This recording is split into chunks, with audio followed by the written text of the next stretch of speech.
University మంచి భవిష్యత్తు కోసం తెలుగు విద్యార్థులు ఇష్టపడే యూనివర్సిటీ. కాల్ 9059052378 9059052379.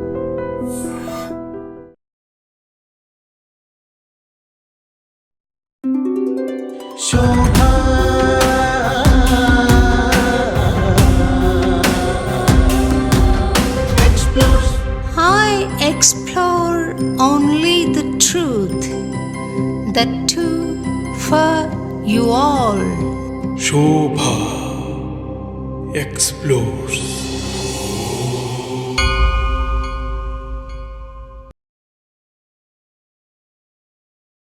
మీరు అన్నమయ్యపురం రావడం, ఈరోజు ఇంటర్వ్యూ చేయడం మిమ్మల్ని నాకు చాలా సంతోషంగా ఉందండి. మీరు అన్నమయ్య మానసపుత్రిక మీ చేత ఇంటర్వ్యూ చేయించుకోవడం మాకు చాలా ప్రివిలేజ్గా ఉందమ్మా. It is a great privilege and honour to me. ఆధ్యాత్మికత వేరు, భౌతిక శాస్త్రం వేరు అంటుంటారు కదా, రెండు ఒక నాణ్యానికి ఇరు పార్శ్వాలు అని నేను అనుకుంటున్నాను. మీ అభిప్రాయం అండి? 100% అమ్మా. ఫిజిస్ట్ ఎడింగ్టన్ కూడా అదే చెప్తాడు. ఈ సృష్టిని అలాగే గాయత్రి మంత్రంలో ఉన్నటువంటి ఓం భూహు భువః సువః తత్ సవితుః వరేణ్యం అంటే స్క్వేర్. సో ఎంసీ స్క్వేర్ని మనము మల్టిప్లై చేస్తే ఎనర్జీ వస్తుంది. అదే సృష్టి నిర్మాణాన్ని పరిశోధించే ప్రక్రియ ఫిజిక్స్, సైన్స్ అమ్మ. చాలా చర్చ జరుగుతున్న విషయం ఇది. కలియుగాంతానికి చిహ్నం, దగ్గరలోనే కలియుగాంతం ఉంది అని కొంతమంది అంటున్నారు. మీ అభిప్రాయం? మీ ద్వారానే ఆ కల్కి భగవాన్ యొక్క ఆవిర్భావం జరగాలనేమో సంకల్పం స్వామిది. పోతులూరు వీరబ్రహ్మేంద్ర స్వాముల వారు తీసుకున్న వంగాబాబా ఆమె చెప్పిన వంగాబాబా సీనియరా, Nostradamus senior? Nostradamus senior. Nostradamus is 1503. 1503లో అన్నమాచార్యుల వారు పరమపదాన్ని అందుకున్నారు. మహాత్ములు పుట్టినప్పుడు ఒక తోక చుక్క వెళ్ళినప్పుడు ఒక తోక చుక్క వస్తుందండి. ఎందుకని మానవులు మనసు మార్చుకోలేకపోతున్నారు? యాదేవి సర్వభూతేషు మాయారూపేణ సంస్థిత నమస్తస్యై నమస్తస్యై నమస్తస్యై నమో నమః. మాయ తానై ఉన్నాడు. తాంసి దేవి భగవతి బలాదాకృష్య మోహాయ మహామాయా ప్రయచ్చతి. జ్ఞానుల్ని సైతము బలంగా ఆకర్షించి వాళ్ళను మాయలో నేనే పడేస్తాను అని స్వామి చెప్పాడు. గురువులు ఎంతమంది ఉన్నారు భారతదేశంలో? ఇప్పుడు భగవంతుడి పేర స్వార్థం సాధిస్తున్నారేమో. సాధకులైన వాళ్ళు గురువును సంప్రదించాలంటే ఎట్లా? దత్తాత్రేయ స్వామి వారి గురుచరిత్రలో గురుగీతలో చెప్పాడు. మొన్న అఘోరి స్వామి ఆశ్చర్యం వేసింది. ఆ వర్షిణి అనే అమ్మాయి సాధన నేర్చుకోవాలనుకుంది. ఓకే, అంటే అశాస్త్రీయమైన గురువుల్ని అప్రోచ్ అవుతున్నారు. సరైనటువంటి జ్ఞానం వీళ్ళకి రావడం లేదు. మీరు రోజు చేసే సాధన ఏమిటి తెలుసుకోవచ్చా? మా కులదైవం వెంకటేశ్వర స్వామి అమ్మ. మా అమ్మగారు మా ఇంట్లో పేరే వెంకటరమణ.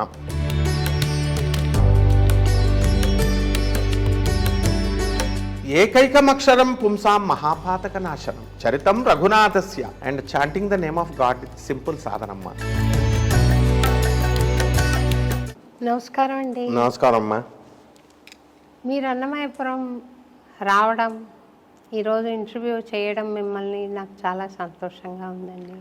మీరు అన్నమయ్య మానసపుత్రిక మీ చేత ఇంటర్వ్యూ చేయించుకోవడం మాకు చాలా ప్రివిలేజ్గా ఉందమ్మా. It is a great privilege and honour to me. అంటే నేను చాలా సుమారు ఒక 5-6 వీడియోలు మీవి చూశాను. మేడం, అంటే కలియుగాంతం గురించి, జరుగుతున్న బీభత్సాల గురించి మీరు చాలా విశదంగా, చాలా విశ్వాసంతో చెప్పారు. నాకు సంతోషం కలిగింది.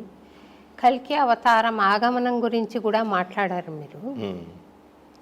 అయితే ఈ ఇంటర్వ్యూ కొంచెం ప్రత్యేకంగా చేద్దామా అని మీ అనుమతి కోరుతున్నాను. డెఫినెట్లీ అమ్మా, అది మీ అనుగ్రహం. మీరు ఫిజిక్స్ ప్రొఫెసర్ అని అవునమ్మా తెలుసుకున్నాను. నా ఉద్దేశంలో భౌతిక శాస్త్రానికి ఆధ్యాత్మికతకి తేడా లేదేమో అని నేను అనుకుంటున్నాను. Exactly. Science is different, philosophy is different, ఆధ్యాత్మికత వేరు, భౌతిక శాస్త్రం వేరు అంటుంటారు కదా. రెండు ఒక నాణ్యానికి ఇరు పార్శ్వాలు అని నేను అనుకుంటున్నాను. మీ అభిప్రాయం అండి? 100% అమ్మా. ఫిజిస్ట్ ఎడింగ్టన్ కూడా అదే చెప్తాడు. ఈ సృష్టిని మొత్తం ఏదో ఒక శక్తి అనేటటువంటిది నడిపిస్తుంది అని, ఆ శక్తి నడిపిస్తుందన్న విషయాన్ని నేను తెలుసుకున్నాను అంటాడు తప్ప ఆ శక్తి ఎవరన్నారు? ఫిజిస్ట్ ఎడింగ్టన్ అని ఆయన. అలాగే ఈ ఐన్స్టీన్ కానీ న్యూటన్ కానీ వీళ్ళంతా కూడా గ్రావిటేషనల్ ఫోర్స్ ఆఫ్ అట్రాక్షన్తో యాపిల్ పైకిందుకు వెళ్ళదు కిందకెందుకు పడుతుంది అని ఆ న్యూటన్ గారు ఏదో ఒక గ్రావిటేషనల్ ఫోర్స్ నడుపుతుందని, అలాగే గాయత్రి మంత్రంలో ఉన్నటువంటి ఓం భూర్భువ స్వః తత్సవితుర్వరేణ్యం భర్గోదేవస్య ధీమహి ధియో యో నః ప్రచోదయాత్. ఇందులో భూహు అంటే mass of the earth which is denoted by small M in physics. అలాగే సవిత్రుడు ఓం భూహు భువః సువః తత్ సవితుహు. సవితుహు అంటే సూర్యభగవానుడు సవిత్రుడు. సవితుహు అంటే సూర్యశక్తి, velocity of light. So which is denoted by small c in physics. ఓం భూహు భువః సువః తత్ సవితుహు. వరేణ్యం అంటే స్క్వేర్. సో ఎంసీ స్క్వేర్ని మనము మల్టిప్లై చేస్తే ఎనర్జీ వస్తుంది. అదే భగవంతుడు అనండి, సబ్టిల్ ఎనర్జీ అనండి, సుప్రీం కాన్షియస్ అనండి, మన బాడీలో ఉన్న చైతన్యం అనండి.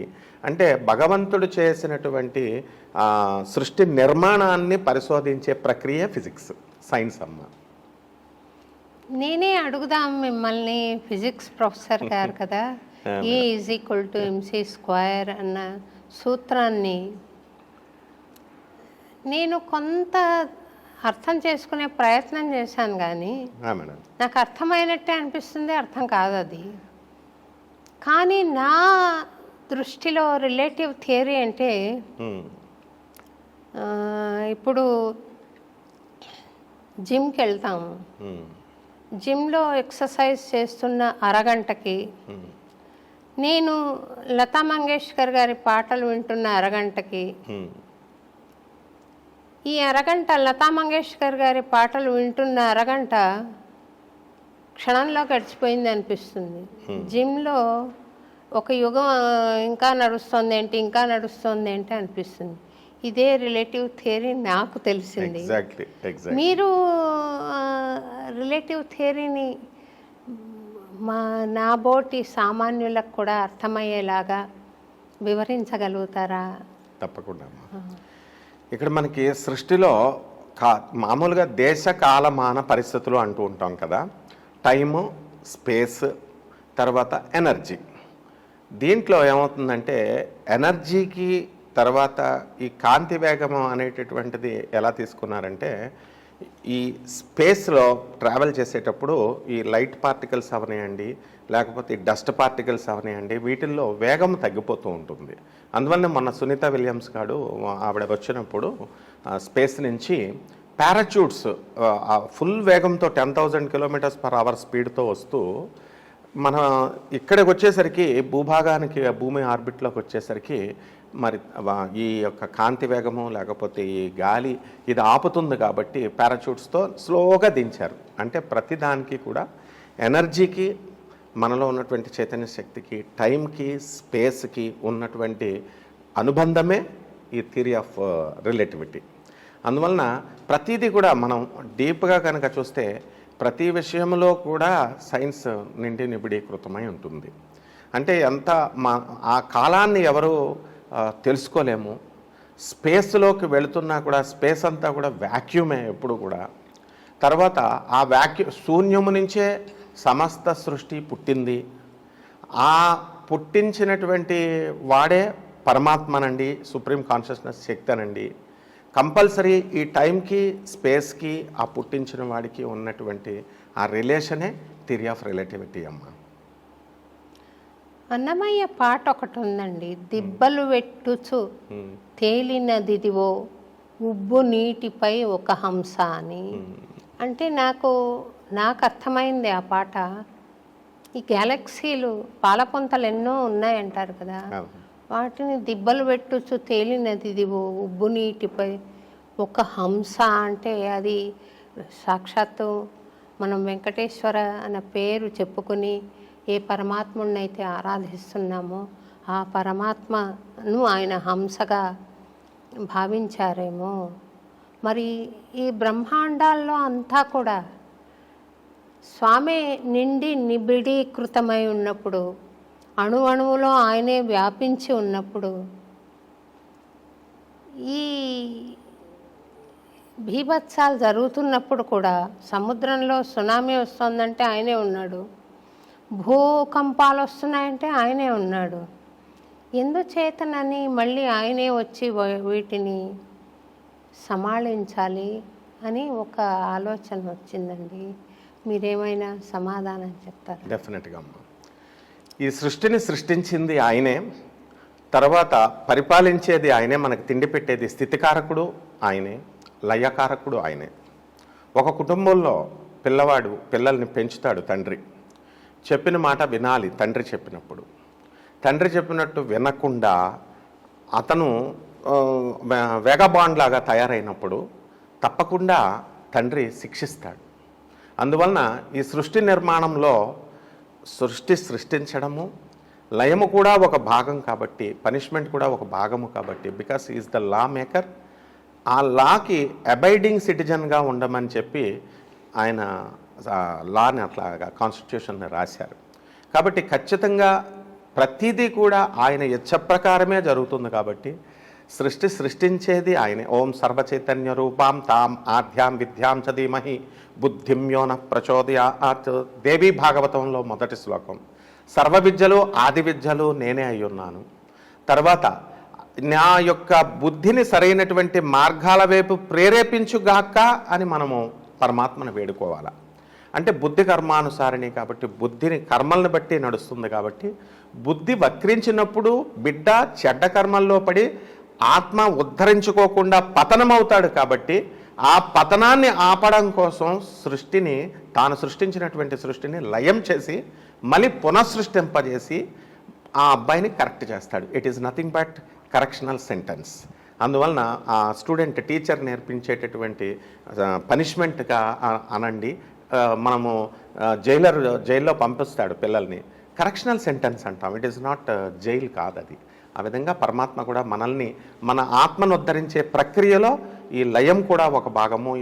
ఈ తుఫాన్లు, కష్టాలు ఆయనే ఇవన్నీ కూడా తీసుకొస్తాడమ్మా. మంచిదండి. ఊర్ధ్వమూలమధశాఖం అశ్వత్థం ప్రాహురవ్యయం అని భగవద్గీతలో స్వామి చెప్పినట్టు వాడే అన్నిటా ఉన్నాడు. ఆ దుర్మార్గపు సంకల్పాలు మనిషికి కలుగుతున్నాయంటే తమోగుణం ప్రకోపించడమే కదా తమోగుణం. 100%. ఆ తమోగుణం సృష్టించింది భగవంతుడే. మరి ఇలాగా అశ్వత్థం ఎలాగా, అశ్వత్థ వృక్షం తలక్రిందులుగా ఉంటుంది అని ఎలాగైతే భగవద్గీతలో చెప్పబడిందో, ఈ తత్వాన్ని వేద శాస్త్రములు తెలిసిన వారే ఎరుగరు సృష్టి విలాసం అని చెప్పినట్టు మహాకవి ఎవరో. నేను అనుకుంటున్నాను, దీన్ని ప్రశ్నించి తర్కంతో సాధించడం కష్టమేమో. శరణాగతి భక్తి సాధనతో అవగాహన కొంతవరకు చేసుకోగలుగుతామేమో అని అజ్ఞానినైనా నేను అనుకుంటున్నాను. మీ అభిప్రాయం ఏమివ్వండి? 100% అమ్మా. ప్రతి మానవుడు, ప్రతి జీవి కూడా సక్సెస్నే కోరుకుంటాడు తప్ప ఫెయిల్యూర్ని కోరుకోడు. Failure is also the stepping stone of the success అని, ఫెయిల్యూర్ కూడా జీవితంలో ఒక భాగం అని చెప్పడం కోసమే ఒక్కొక్కసారి మనల్ని క్రిందకు పడేస్తూ ఉంటాడు. అలాంటి స్వామి మనకి ఈ యొక్క విషయాల్లో మాయను, అశ్వత్థ వృక్షంలో తలక్రిందులుగా ఉన్నట్టుగా ఉన్న మాయను మనం అర్థం చేసుకోవడం కష్టమేమో తర్కం ద్వారా. శరణాగతి మార్గంలో సాధనా మార్గంలో భక్తితో, ప్రేమతో, స్వామి పట్ల ఆరాధనా భావంతో కొంచెానికి కొంచెం తెలుసుకోగలుగుతామేమో అని నేను అనుకుంటున్నాను అని చెప్పానండి. Exactly. God is all pervading, all powerful, omniscient, omnipotent, omni present. It is beyond logic. God consciousness ఎప్పుడు కూడా లాజిక్కి అందదు, తర్కానికి అందదు. భగవద్గీత కూడా అంతే. ప్రతి శ్లోకం మనకు అర్థమవుతున్నట్టు ఉంటుంది, అర్థమవుతుంది, టోటాలజీ. కాబట్టి తర్కానికి అతీతము అంటిల్ అల్టిమేట్ సరెండర్ అవ్వాలా. మళ్ళీ ఆ సరెండరెన్స్లో కూడా పరిపూర్ణ శరణాగతి ఉండాలి. అన్కండిషనల్ సరెండరెన్స్ ఉన్నప్పుడు మాత్రమే భగవంతుడు ఆయన యొక్క కృపతో మాత్రమే, గురువు యొక్క అనుగ్రహంతో మాత్రమే ఆయన కాన్షియస్నెస్ మనకు అర్థమవుతుంది తప్ప మన యొక్క ఇంటెలిజెన్స్తో కానీ మన యొక్క లాజిక్తో కానీ ఈ భగవంతుడు అనేటటువంటి తత్వం అస్సలు అర్థం కాదమ్మా. ఇప్పుడు చాలా చర్చ జరుగుతున్న విషయం ఇక్కడ మనం ప్రారంభించాం. అవును. మార్చి 26న, మార్చి 26. ఆ చర్చ ఇప్పుడు బహుధా చాలా విస్తృతంగా సాగుతోంది. అవును. కొన్ని మనం కళ్ళారా కూడా చూస్తున్నాం. భూకంపాలు,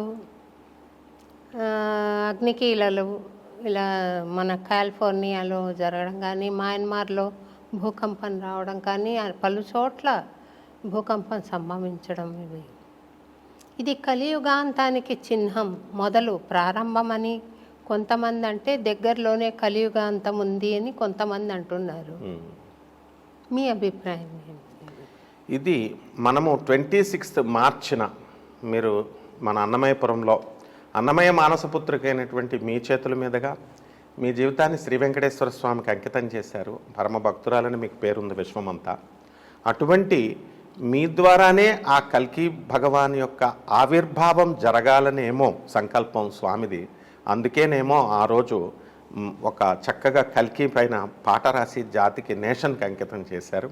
అలాగే ఆ రోజు వచ్చినటువంటి బెనారస్ నుంచి వచ్చినటువంటి కాశీనాథ్ మిశ్ర గారు, భువనేశ్వర్ నుంచి వచ్చినటువంటి ఆయన కూడా చాలా వాస్ట్గా ఎన్నో ఇయర్స్ నుంచి ఈ కల్కి గురించి, ఈ కల్కి మూమెంట్, కలియుగాంతం గురించి చక్కటి ఉదాహరణలతో, ప్రెడిక్షన్స్తో తీసుకొస్తూ వస్తున్నారు.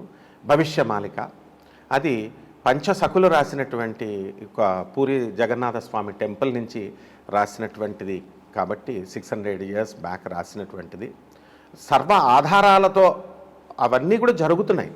ఆయన ఆ రోజు ఏం చెప్పారంటే మనకి ఫ్లాగ్ పడుతుంది, జగన్నాథ స్వామి గుడి నుంచి ఫ్లాగ్ పడుతున్నప్పుడు కలియుగం దగ్గరకు వస్తుంది, అంతము అని చెప్పారు. అలాగే ఫ్లాగ్ అనేక సార్లు పడింది. మొన్న కూడా ఈగల్ ఒక గ్రద్ద తీసుకెళ్ళి దాని చుట్టూ ప్రదక్షిణాలు చేయడము. అలాగే స్టోన్స్ కూడా నీలచక్ర అంటాం పైన, ఆ నీలచక్రాకి అగ్ని అంటుకుంటుంది అన్నారు. ఆ నీలచక్ర దగ్గర దీపం పెడితే ఆ ఫ్లాగ్కి ఇది అంటుకుంది. ఎప్పుడైతే అగ్ని అంటుకుంటుందో ఫ్లాగ్కి కలియుగానికి దగ్గరకు వస్తుంది అన్నారు. అలాగే రాళ్ళు పడ్డం 1970లో కూడా అలా కొన్ని ఇయర్స్ ఉన్నాయి. రీసెంట్గా కూడా 2015లో కూడా కొన్ని స్టోన్స్ పైనుంచి నీలచక్ర నుంచి 30 to 40 కిలోస్ వెయిట్ ఉన్నటువంటి స్టోన్ కూడా పడింది అని ఇవన్నీ కూడా మనం కళ్ళ ముందు ఇప్పుడు చూస్తున్నాం. భవిష్యమాలికలో రాయి ఫ్రమ్ నోవేర్ ఇట్ ఫెల్. అక్కడ స్టోన్సే ఉండవు కదా. నేను చాలాసార్లు వెళ్ళాను పూరి జగన్నాథ స్వామి గుడికి. పైన అంత స్టోన్ పైన ఎందుకు ఉంటుంది?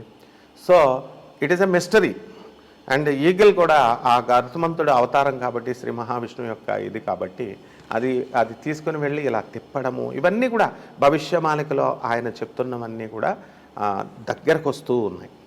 అలాగే మనకి ఈ ఇన్సిడెంట్స్ మనము ఇక్కడ తీసుకున్నట్లు పోతులూరు వీరబ్రహ్మేంద్ర స్వాముల వారు తీసుకున్న, నాస్ట్రడామస్ ఫ్రాన్స్కి చెందిన ఆయన వంగాబాబా, ఆమె బల్గేరియన్, ఆమె చెప్పిన ఒక్క విషయం అండి. వంగాబాబా సీనియరా, నాస్ట్రడామస్ సీనియర్?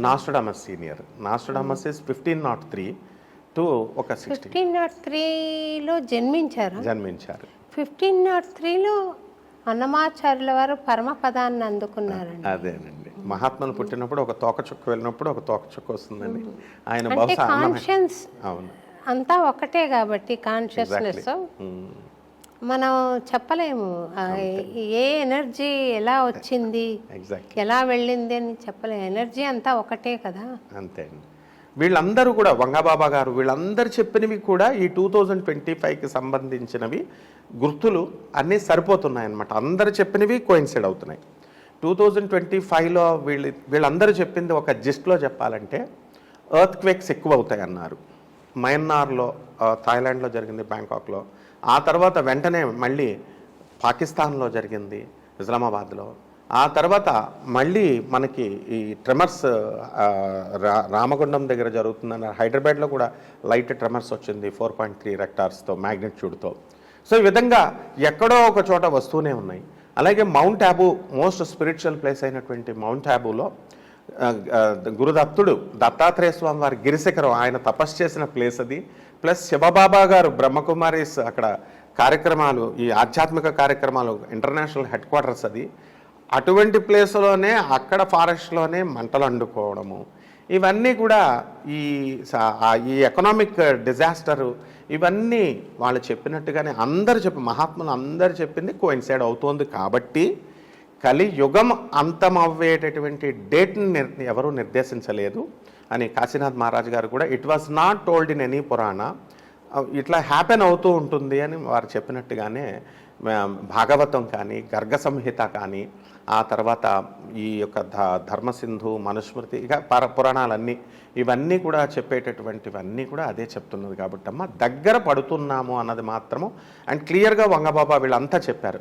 ద హ్యుమానిటీ ఏమవుతుందంటే హ్యూమన్ విలువలు దిగజారిపోతాయి, డిసింటిగ్రేట్ అవుతాయి అన్నారు. అది కూడా ఈ 2025 నుంచి. కాబట్టి దగ్గర పడుతుంది అని మనం అనుకోవాలమ్మా. ఎందుకని మానవులు కళ్ళారా చూస్తూ కూడా ఈ డిస్ట్రక్టివ్ యాక్టివిటీ చూస్తూ కూడా డిస్ట్రక్షన్స్ ఎందుకని మనసు మార్చుకోలేకపోతున్నారు? రాను ఇంకా స్వార్థంతో ప్రవర్తిస్తున్నారు. ఇంకా ఇతరులను బాధ పెట్టి తాము ప్రయోజనం పొందే ప్రయత్నం చేస్తున్నారు తప్ప ఎక్కడ పరివర్తన కనిపించడం లేదే అని నేను ఆలోచన చేస్తున్నానండి. దీనికి ఏమైనా కారణం ఉందంటారా? యాదేవి సర్వభూతేషు మాయారూపేణ సంస్థిత, నమస్తస్యై నమస్తస్యై నమస్తస్యై నమో నమః. మాయ తానై ఉన్నాడు. శ్రీనివాసుడిలో ఉన్నటువంటి మాయాశక్తి పురుషోత్తముడు ఆయనైతే ఆయన మాయాశక్తే యోగమాయ. జ్ఞానినామపి చేతాంసి దేవి భగవతి బలాదాకృష్య మోహాయ మహామాయ ప్రయచ్చతి. జ్ఞానుల్ని సైతము బలంగా ఆకర్షించి వాళ్ళను మాయలో నేనే పడేస్తాను అని స్వామే చెప్పాడు. కాబట్టి ఈ మహామాయ నుంచి తప్పించుకోవడం, ఆయన సరెండర్ అవ్వడం తప్ప ఎవ్వరూ తప్పించుకోలేరు. స్వయం మరణం కలిగినటువంటి మహాజ్ఞాని ధర్మాత్ముడు అయినటువంటి భీష్మాచార్యులు వారు కూడా ఆయన పరివర్తన చెందలేదు కాబట్టే కుప్పించి ఎగిసిన కాళిలా శ్రీకృష్ణ పరమాత్మ రథం నుంచి దిగి వచ్చి ఆయన్ని చంపేస్తానంటాడు. రీజన్ అడిగితే you are not ready to accept change. So ప్రతి జీవి కనుక యాక్సెప్ట్ చేయకపోతే పరివర్తన అయి తీరాలి వీళ్ళంతా. ఇప్పుడు కలియుగాంతం దగ్గరకు వస్తుంది. మనం ధర్మ నిరతి మీద మనం వెళ్ళాలి. మహాత్ములు చెప్పినట్టుగా వెళ్ళాల్సిందే. ఈ ధర్మ నిరతిని నేను యాక్సెప్ట్ చేయకపోతే నన్ను కృష్ణుడు పనిష్ చేస్తాడు అనేటటువంటి God Fearing and God loving ఆలోచన అనేటటువంటిది ఉండాలి. లేకపోతే వాళ్ళ స్వయం ఆత్మను వాళ్ళే పతనం చేసుకున్నట్టు. కాబట్టి ఆత్మను పతనం చేసుకోవడం కూడా మహాపాపం అన్నాడు. పాపం అంటే వీళ్ళేవో ప్రత్యేకించి పెద్ద ఏవో చేయనవసరం లేదు. దేవుడు చెప్పింది వినకపోవడం పాపం, దేవుడు చెప్పింది చేయకపోవడం పాపం, ఇప్పుడు పరివర్తన రాకపోవడం పాపం అమ్మ. కరెక్ట్ అండి. ఇంత భూకంపం మయన్మార్లో వచ్చింది, చాలా మానవాళి నశించిపోయింది. ఆ దృశ్యాలు చూస్తుంటే హృదయ విదారకంగా ఉన్నాయి. కానీ అడవుల్లో నరికేయడము, ఎత్తైన బిల్డింగ్స్ కట్టుకోవడము, ఇంకా భూమాతను కష్టపెట్టి ప్రకృతిని పీడించి స్వార్థమే ఆలోచిస్తున్నాడు మనిషి. ఆ మనిషి మానసికంగా మారితే తప్ప కల్క్యావతారం వచ్చినా కానీ ఆ కల్క్యావతారం రక్షణ పొందడానికి వీలు పడదు. ఎవరైతే ప్రకృతి పట్ల ప్రేమతో ఉంటారో, ప్రకృతి అంటే సర్వజీవులు మానవులతో సహా ఎవరైతే ధర్మ మార్గంలో నడుస్తారో వాళ్లకు మటుకు రక్షణ దొరుకుతుంది అని కాశీనాథ్ మిశ్రా గారు కూడా ఆ రోజు చెప్పారండి. దానికి వారు మార్గం సూచించింది త్రిసంధ్య అని ఒక మంత్రం చెప్పారు, మాధవ మంత్రం. దాన్ని 3 పూట్ల పఠించాలని, తర్వాత భాగవత పారాయణం చేయాలని, మాంసభక్షణము మద్యపానము వదిలేయాలని, ధర్మ మార్గంలోనే నడవాలని ఆయన చెప్పారు. ఇలా నడుస్తూ కూడా మనస్సుని పవిత్రంగా ఉంచుకోవడం వీలవుతుందా, లేకపోతే మనస్సుని వదిలేసి 3 చేస్తూ ఉంటారా? సాధారణంగా మనము డిఫారెస్టేషన్, ఓం ప్రకృతి అయి నమః, ఓం వికృతి అయి నమః అన్నారు. ప్రకృతి నేనే అయి ఉన్నాను అన్నాడు, అమ్మవారే ప్రకృతి. కాబట్టి ఎప్పుడైతే ఈ డిఫారెస్టేషన్ చేస్తున్నామో, చెట్లు నరికేస్తున్నామో, భూమి యొక్క ఉపరితలం పైన జరిగేటటువంటి మార్పుల్ని సూచించడానికే భూకంపాలు వస్తాయి. ఈ క్రింద టెక్టికల్ ప్లేట్స్ అని ఉంటాయి. ఆ ప్లేట్స్తో ఒకటి ఇప్పుడు యురేషియన్ ప్లేట్స్, ఆ తర్వాత ఇండియన్ ప్లేట్స్ ఒకదాన్ని ఒకటి తోసుకోవడం వల్ల ఈ యొక్క భూకంపాలు వస్తున్నాయి ఆ జోన్లో. అలా ఈ భూకంపాలు వచ్చినప్పుడు ఇదంతా దేనికి సూచన? Be careful. మీరు పైన చెట్లు నరుకుతున్నారు, ప్రకృతిని విధ్వంసం చేస్తున్నారు. If you continue the same thing, ఇలాగే కనుక మీరు కంటిన్యూ చేస్తే తప్పద వినాశనం అని చెప్పడానికే భూకంపం ఇది సూచిక. కంసుడికి ఏ రోజునైతే తన చెల్లెల్ని దేవకిని పెళ్లి చేసుకొని తీసుకెళ్తుంటే ఈ యొక్క వసుదేవుడితో, అప్పుడు ఆశీర్వాణి హెచ్చరిస్తుంది, నీ చెల్లి కడుపున పుట్టినటువంటి అష్టమ గర్భ సంతానమే నీ యొక్క మృత్యుకు కారణం. ఎందువలన ఆశీర్వాణి చెప్పాల్సి వచ్చిందంటే, you change your attitude, I change your fate. అది అంటే వినాశనాన్ని ఆపొచ్చు ఎప్పుడు? మనస్సును మార్చుకున్నప్పుడు, పరివర్తన వచ్చినప్పుడు. కాబట్టి మానవుడు అయ్యో కలియుగం అయిపోతోంది, అయ్యో నేను పతనమైపోతాను నేను భయపడాల్సినటువంటి అవసరం లేదు. మన బుద్ధి కర్మానుసారిణి అని చెప్పినట్టుగా మన కర్మను కనుక మనము మార్చుకుంటూ వెళుతున్నప్పుడు ఆటోమేటిక్గా బుద్ధి సవ్యమైనటువంటి మార్గాల వైపు ఆలోచిస్తుంది అని శాస్త్రాలు చెప్తున్నాయి. కాబట్టి ఈ రానున్నటువంటి విపత్తులన్నిటిని కూడా కాశీనాథ్ మహారాజు గారు చెప్పినట్టుగా త్రిసంధ్య, మామూలుగా త్రికాల సంధ్య వందనము, ఆ తర్వాత గోవింద నామస్మరణ, మాధవ నామస్మరణము, సెంటియంట్ ఫుడ్డును తీసుకోవడము, ఈ సాత్విక ఆహారము, ఇలాంటివన్నీ కూడా ప్రాచీన ఋషులు చెప్పినవే. అది మళ్ళీ పాపం ఆయన నొక్కి వక్కాణించి ఆయన గట్టిగా చెప్తున్నారు. ఎప్పుడైతే ధర్మాన్ని ఈ విధంగా ఆయన చెప్పినట్టుగా కనుక ఫాలో అయితే తప్పకుండా ఈ యొక్క పరివర్తన మనలో వచ్చి, ధార్మిక విధానం మనకు వచ్చి మన ఆత్మలు ఉద్ధరించబడతాయి.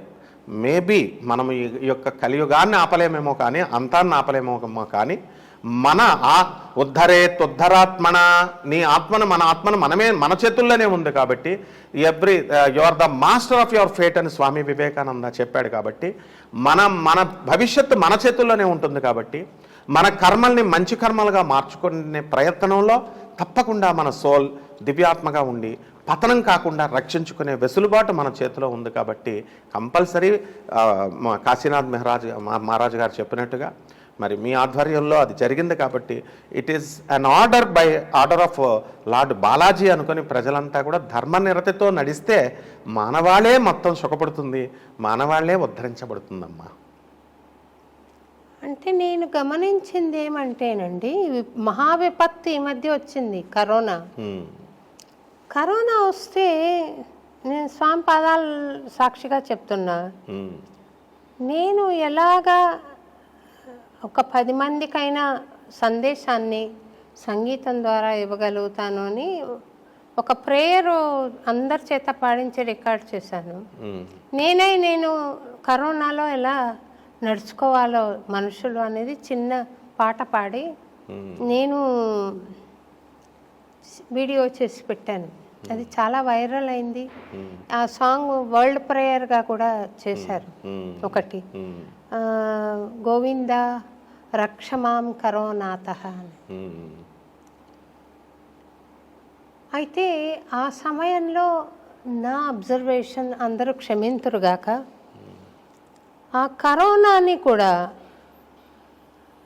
ఎలా తమ తమ వ్యాపకాలకి, తమ తమ వ్యాపారాలకి మలుచుకోవచ్చు అన్న ఆలోచన జరిగింది. మీకు కూడా తెలుసు. నాకు పరమ ఆశ్చర్యం కలిగిన విషయాల్లో అదొకటి. ఒకవైపు వన్ ఆఫ్ మై స్టూడెంట్స్ అండి ఇంటికి తిరిగి వచ్చేసి ఫోన్ చేశాడు రమణకి. చేసి నేను ఇలాగా మా అమ్మ శవాన్ని హాస్పిటల్లోంచి తీసుకెళ్ళి బరియల్ గ్రౌండ్కి క్యూ కట్టారు, చాలా పెద్ద క్యూ ఉంది, అక్కడ నేను పెట్టేసి వచ్చేసేసాను, నాకేమైనా పాపం వస్తుందా అమ్మని అడిగి చెప్పు అంటారు. ఎగ్జాక్ట్లీ. అంటే ఇంకా అప్పటి పరిస్థితుల్లో అంతకన్నా చేయగలిగిందేం లేదు పాపం. కానీ అంతరాత్మ ఉంది కాబట్టి అడిగాడు, లేకపోతే ఎందుకు అడుగుతాడు?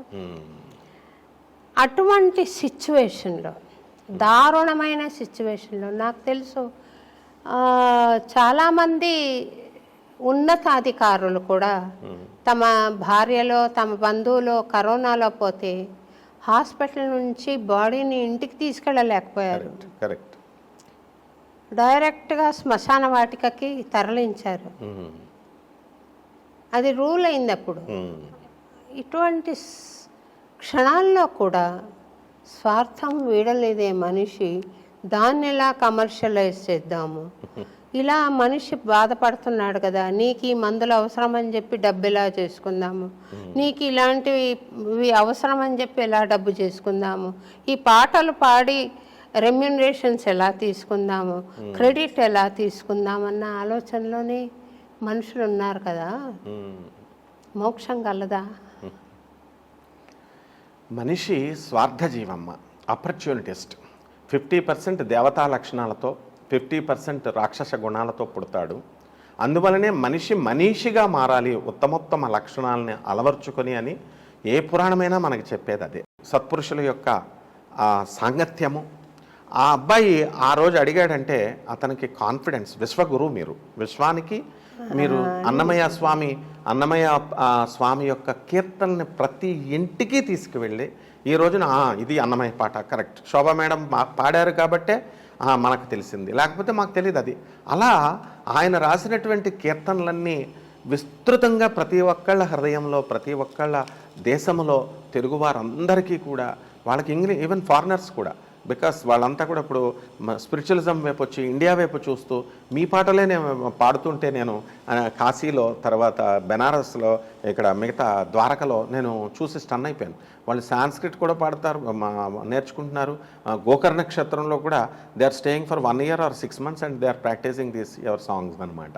సో ఇది అట్లా ఆ అబ్బాయికి ఏంటంటే, అరే నా కన్న తల్లిని నేను దహనం చేయలేకపోతున్నానే, పాపం వస్తుందేమో అన్న భీతి కంటే అమ్మ మాట, శోభమ్మ మాట వింటే స్వాంతనం చేకూరుతుంది, ఒక రిలీఫ్ వస్తుంది అన్న ఉద్దేశంతోనే వాళ్ళు అడిగారు. అది పరివర్తన, ఆటోమేటిక్గా ప్రోగ్రెసివ్ థింకింగ్. నాకు ఒక స్టూడెంట్ ఉంటాడు, వాడు ఏమంటాడంటే always I am the creator of my own destruction అంటాడు. ఏమిట్రా నాయన నువ్వు I am the creator of my own destruction అంటే ఏమిట్రా, లైకారకుడు లాగా అంటాం. అట్లా వీళ్ళందరూ కూడా ఇప్పుడు ప్రజలు ఎవరైతే ఈ కరోనా టైంను కూడా మెటీరియలిజంతో ఉంటూ మనం కమర్షియల్గా ఉండాలి, మనం పోతామేమో అది అని స్వామికి మనం పేదవాళ్ళకి చేయాలా, నారాయణ సేవ ద్వారానే, పేదవాళ్ళ సేవ ద్వారానే నారాయణ చేరగలుగుతాం, service to humanity is real service to God అనేటటువంటి పద్ధతిలో మనం నడుచుకోవాలి అనేది లేకుండా, ఆ విచక్షణ లేకుండా స్వార్థంతో నడుచుకుంటే వాళ్ళ ఆత్మలను వాళ్ళే ఉద్ధరించుకోలేరు అనేటటువంటి జ్ఞానం కూడా పాపం వాళ్ళకి తెలియదు. అందువల్లనే ఏమంటారంటే అజ్ఞాన తిమిరాంధస్య జ్ఞానాంజన శలాకయా చక్షురున్మీలితం ఏనా తస్మై శ్రీ గురవే నమః. వాళ్ళ యొక్క అజ్ఞానాన్ని ఖండాలుగా మనము ఆ కత్తితో నరికి పడేయమని చెప్పే ఆ అన్నమయ్య ప్రభు, ఆ శ్రీ వెంకటేశ్వర స్వామి వారు మిమ్మల్ని మీ పాటల ద్వారా వాళ్ళకి జ్ఞానభిక్ష చెప్పి they have ordered you, might be they have ordered you to remove the people's ignorance. ఇది ఈ ప్రజలు కూడా వాళ్ళల్లో కరోనా టైంలో ఇంకా మనం ఎందుకు ఇలా కమర్షియలైజ్ చేయకూడదు అనే జ్ఞానం అనేది స్లోగా వస్తుంది. అందుకనే మీలాంటి వాళ్ళ గురించే వాళ్ళు చెప్పారు. ఎందుకంటే శోభమ్మ అంటే వెంకటేశ్వర స్వామి, దట్స్ ఆల్. ఆమె మహాభక్తురాలు అంటారు. సాధూనాం దర్శనం పుణ్యం, స్పర్శనం పాపనాశనం, భాషణం కోటి తీర్థం, వందనం మోక్షదాయకం. సాధువు అంటే సాధువు డ్రెస్ అని కాదు. ఇప్పుడు సత్వగుణ సంపన్నురాలైనటువంటి మీరు, భగవత్ సేవ చేస్తున్నటువంటి మీరు, అన్నమయ్య మానసపుత్రిక అయినటువంటి మీరు, మీ దర్శనం వాళ్ళు టీవీలో చూసుకున్నా, యూట్యూబ్లో చూసుకున్నా, ఎక్కడ చూసినా ప్రత్యక్షమైనా పరోక్షమైనా దర్శనం పుణ్యం, పుణ్యం అనేది వస్తుందని ఆ అబ్బాయి నమ్మకం. భాషణం కోటి తీర్థం. మీతో మాట్లాడితే అమ్మగారిని ఫోన్ చేసి అమ్మగారితో మాట్లాడి, అమ్మ మా అమ్మకి నేను చేయలేకపోతున్నాను ఈ యొక్క దహనం అని అడిగితే కోటి తీర్థాల్లో ఇది. స్పర్శనం పాపనాశనం. మీ చేత ఆశీర్వాదం పొందితే వాళ్ళ పాపాలు నశిస్తాయని. వందనం మోక్షదాయకం. ఆ నమస్కారం చేస్తే మోక్షానికి హేతు అవుతుందని. అందువలన ఈ ప్రపంచంలో ఉన్నటువంటి మీలాంటి సత్పురుషుల యొక్క సాధు గుణాలు కలిగినటువంటి కాశీనాథ్ మహారాజ్ గారు, మన రామయోగి గారు, మరి మన మనోహర్ గారు, వీళ్ళందరినీ మహాత్ములను తీసుకొచ్చారు మీరు. ముఖ్యంగా మీ శిష్యురాలైన మల్లిక, వీళ్ళంతా కూడా మన పేరున మనకు అక్కడ ఆ రోజు వచ్చినటువంటి మీ శిష్యులందరికీ కూడా, మీ స్టూడెంట్స్ అందరూ కూడా ఇదే ఆశిస్తారమ్మా. అందువలన తప్పకుండా ప్రజల్లో మార్పు వస్తుంది, మనుషులుగా ఎదుగుతారు వీళ్ళు. కాకపోతే we have to continuously put our efforts. మీరు పాడుతూనే ఉండాలా, వాళ్ళకి చెప్తూనే ఉండాలా, వాళ్ళకి గైడెన్స్ ఇస్తూ ఉంటే తప్పకుండా ఏదో ఒక రోజున వాళ్ళ ఆత్మలను వాళ్ళు ఉద్ధరించుకుంటారు డెఫినెట్గా. మీరు శ్రీరామయోగి గారి పేరు చెప్పారు, ప్రస్తావన వచ్చింది కాబట్టి ఒక విషయం అండి. అమ్మా, మీరు వస్తున్న సందర్భంగా వారిని కూడా ఆహ్వానిద్దామని అనుకున్నాను, కానీ స్వామిని మళ్ళీ మొన్ననే ఇంటర్వ్యూ చేశాను. మొన్ననే కార్యక్రమం జరిగింది. మళ్ళీ కాశీనాథ్ మిశ్రా గారితో పాటు వారు మాట్లాడారు. మళ్ళీ మాట్లాడించడం పునరావృతం అవుతుంది ఒకటి. రెండోది కొంచెం గ్యాప్ ఇచ్చి చేద్దామని అనుకున్నాను.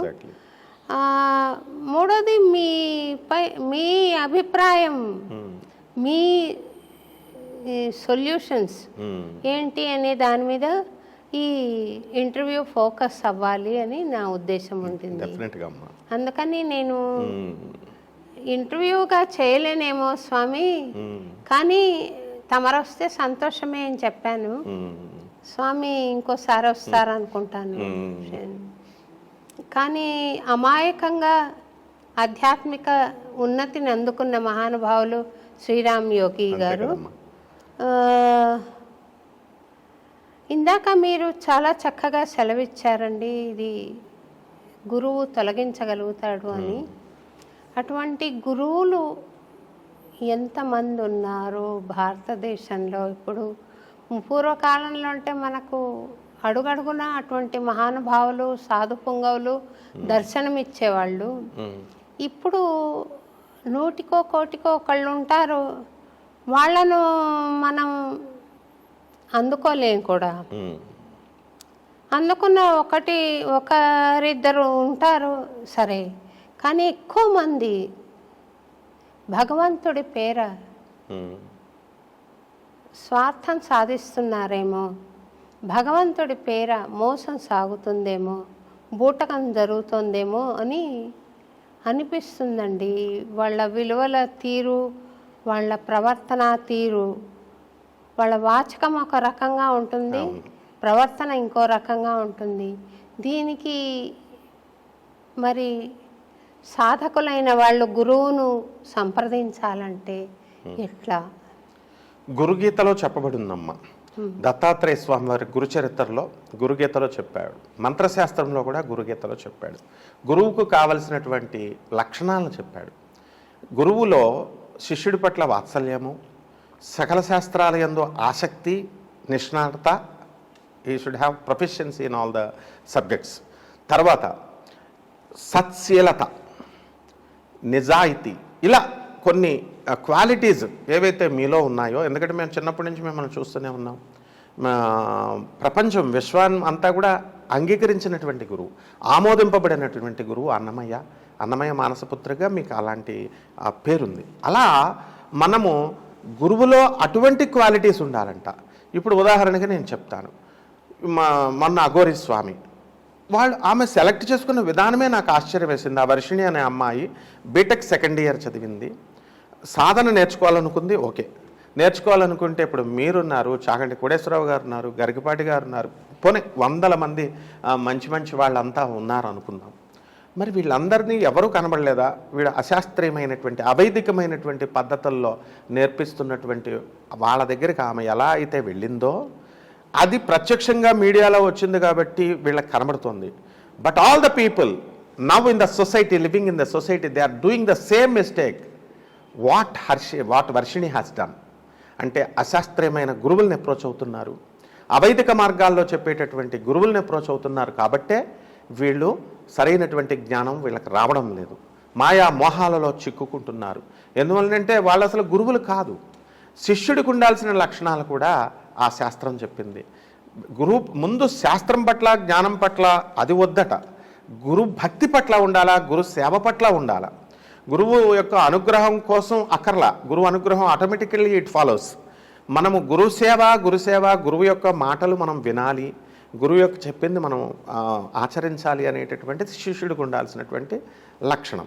ఈ 2 లక్షణాలని ముందు వెళ్ళిన తర్వాతే they have to approach any గురువుకి డెఫినేషన్ కూడా ఇవ్వబడింది. కృష్ణం వందే జగద్గురుం. ఆది గురువైనటువంటి శివుడు, ఆది గురువైనటువంటి శ్రీమన్నారాయణుడు, బ్రహ్మ విష్ణు మహేశ్వర స్వరూపుడైనటువంటి హిరణ్యాత్మక స్వరూపుడు అయినటువంటి దత్తాత్రేయుడు, దక్షిణామూర్తి, వీళ్ళందరూ ఉన్నారు. They will direct. ఎవరు మామూలు ఎవరికి దగ్గరికి వెళ్ళి నమస్కారం చేసినా మంచి చెప్పేవాడు గురువు, అంతే. సో అటువంటి వాళ్ళకి ఎవరికి నమస్కారం చేసినా ఆటోమేటిక్గా స్వామి పాదాల దగ్గరికే వెళుతుంది. కాబట్టి it is the bounden duty of Jagadguru. వీళ్ళంతా జగద్గురు, ఆదిశంకరాచార్య, రామానుజాచార్య, అన్నమయ్య, వీళ్ళంతా. సో ఇటువంటి జగద్గురువులు బాధ్యతది. Even if they go in a wrong way, wrong track, they will be corrected by the Jagadgurus. So మహా అయితే వీళ్ళు మోసపోతారు, మహా అయితే వీళ్ళు ఏం చేస్తారు, ఆ డబ్బులు పోయినా, ఇఫ్ యూ ఎకనామికల్గా వాళ్ళు లాస్ అయినా వాళ్ళకి ఎక్స్పీరియన్స్ అన్నా వస్తుందని మనం అంటాం. సో ఈ విధంగా వాళ్ళు మరి మనుషులు కూడా తెలుసుకోవాలా, గురువు అనేటటువంటి వాళ్ళు ఎవరిని అనాలి, ఎవరు పద్ధతులు, డిసిప్లిన్. బికాస్ మేము రైల్వే మిక్స్డ్ హై స్కూల్ రాజమండ్రిలో చదివినప్పుడు కృష్ణమాచార్యులు మాస్టర్ అని ఉండేవారు, ఎన్ కృష్ణమాచార్యులు అని. మాకు ఇప్పటికీ గుర్తున్నారు. ఎందుకంటే మేము ఏదైనా చిన్న దొంగతనాలు, చిన్న క్లాసులో ₹1, ₹2 ఇంట్లో తీసుకెళ్ళిపోతే పేరెంట్స్ కంప్లైంట్ చేస్తే చేతులు ఇలా పెట్టి కొట్టి, నాకు నచ్చింది ఏంటంటే ఇంకెప్పుడు కూడా మేము చెయ్యము ఈ తప్పు అని ఒట్లు వేయించుకునేవాడు. వాట్ మేడ్ హిమ్ ప్రేమ, శిష్యుల పట్ల ప్రేమ. అందువలన ఆయన రిటైర్ అయినప్పుడు మేమంతా కూడా మా క్లాస్మేట్ అయినటువంటి ఎంటైర్ ఆల్ ఇండియాకి జనరల్ మేనేజర్ అయినటువంటి FA&COగా ఉన్న ఎన్ శ్రీనివాసరాజు అని ఇప్పుడు నా క్లాస్మేటే, మేమంతా వెళ్ళి ఆ మాస్టర్ని కుర్చీలో లేపి భుజాలపైన పెట్టుకొని రిటైర్ అయితే ఆయన ఊరేగించాం ఈ 75th ప్లాటినం ఇయర్ యానివర్సరీకి స్కూల్కి. సో గురువులు అనేటటువంటి వాళ్ళ లక్షణాలు అలా ఉంటాయి కాబట్టి అవి మన బాధ్యత, మనం ఏరుకోవాలా, మనము ఇది చేసుకోవాలా. ఇది బుద్ధి కర్మానుసారిణి అన్నారు కాబట్టి బుద్ధులను బట్టే గురువులు దొరుకుతారు, వాళ్ళ కర్మలను బట్టే బుద్ధి వస్తుంది. అటువంటి చెడ్డ గురువుల దగ్గరికి వెళ్తారు. మంచి గురువులు మీలాంటి వాళ్ళ దగ్గరికి ఎవరు రాగలుగుతారంటే వాళ్ళ కర్మలు పరిపక్వమైనప్పుడు వాళ్ళ బుద్ధే డ్రైవ్ చేసి, కృష్ణుడే డ్రైవ్ చేసి, శ్రీనివాసుడే మీ దగ్గరికి పంపిస్తాడు. This is simple logic. మీరు మీ సహృదయతతో నన్ను ఎలివేట్ చేయాలని ప్రయత్నం చేస్తున్నారు, కానీ నేను భగవంతుడంటే అమితమైన ప్రేమ ఉంది, అంత మటుకు ఒప్పుకుంటానండి. ఆ తర్వాత నాకే క్వాలిఫికేషన్స్ ఉన్నాయో లేవో వాడికే తెలుసు, మీకే తెలియాలి. స్వామి చెప్పబట్టేనమ్మా. ఇప్పుడు ఏమవుతుందంటే టీచర్, ఇప్పుడు మన ఇంటర్వ్యూ అనుకున్నప్పుడు నేను ఇంటర్వ్యూగా అనుకోలే, మా టీచర్ దగ్గర వైవా. మేము చిన్నప్పుడు మేము చదువుకున్న చదువు మా మాస్టర్లకి మేము అప్ చెప్పాలా, వాళ్ళు ఇంటర్వ్యూ చేసి అంతవరకు చదివారా వైవాగా కండక్ట్ చేయట్లేదండి. అట్లా టీచర్కి చూపించాలి. దాన్నే ఏం చేస్తారంటే నీకు నేర్పిన విద్య ఎంతవరకు వచ్చింది నాయన అనేటటువంటి ప్రదర్శన అనేటటువంటిది ఆనాటి మహాభారత కాలంలో కూడా ఉంది. కాబట్టే ద్రోణాచార్యుల వారు, భీష్మాచార్యులు, అశ్వత్థామ, కృపాచార్యుల సమక్షంలో ఈ పాండవుల విద్యా ప్రదర్శన జరిగేది. అలాగే మీకు కూడా స్వామివారి కరుణ వల్లనే ఆ గుణాలు హెచ్చించబడతాయి అన్నారు. మేము మామూలుగా ఇది సహృదయతో నేను పొగిడేది కాదు. ఒక గులాబీ పుష్పం ఉంటుంది, దాని ఫ్లేవర్ అక్కడ పెడితే ఆటోమేటిక్గా ఉంటుంది, కస్తూరి ఉంటుంది, దాని ఫ్లేవర్ ఆటోమేటిక్గా nobody needs to elevate its grandeur or its flavour. ఆ విధంగా భగవత్ భక్తిలో మీరు ఏ విధంగా అయితే ఉన్నత స్థానాలకు వెళ్ళారో, మీ శిష్యులైనటువంటి విశ్వవ్యాప్తమైనటువంటి వాళ్ళంతా కూడా శోభమ్మ గారి బాటలో వెళుతూ ఆ విధంగా స్వామి పాదాల దగ్గరికి చేరాలి అనేటటువంటి సదుద్దేశంతోనే నేను వాళ్ళకి చెప్తున్నానమ్మా. నేను గమనించిన ఇంకొక విషయం మీకు మనవి చేస్తాను అమ్మా. విష్ణు సహస్రనామం ఉంది, అది పఠించే గ్రూప్స్ ఎవరు బాగా పఠిస్తారో వాళ్లకు బహుమతి ఇస్తామని అనౌన్స్ చేశారు. చాలామంది గ్రూప్స్ వచ్చారు. మేం కాదండి, ఒక దగ్గర జరిగింది. 1, 2, 3 ప్రైజులు అనౌన్స్ చేశారు. ప్రైజ్ రాని గ్రూప్, ఒక గ్రూపు ఈ పోటీ నిర్వహణదారులు ఎవరైతే ఉన్నారో వాళ్ళను తిట్టకుండా మాకు అన్యాయం చేశారు, మాకు ఇట్లా అయిపోయింది, మాకు రావాల్సింది ఫస్ట్ ప్రైజ్ వాళ్ళకి ఇచ్చారు అని తిడుతున్నారు. అప్పుడు ఆ విష్ణు సహస్రనామ పారాయణ ప్రయోజనం ఏమైంది? అది హృదయ స్వచ్ఛత సాధించడానికి కదా మనం విష్ణు సహస్రనామం ఫస్ట్ ప్రయోజనం అది, మిగిలినవి తర్వాత. హృదయ స్వచ్ఛత లేకుండా ఇప్పుడు కల్కి అవతారాన్ని పిలిచినా వస్తాడా?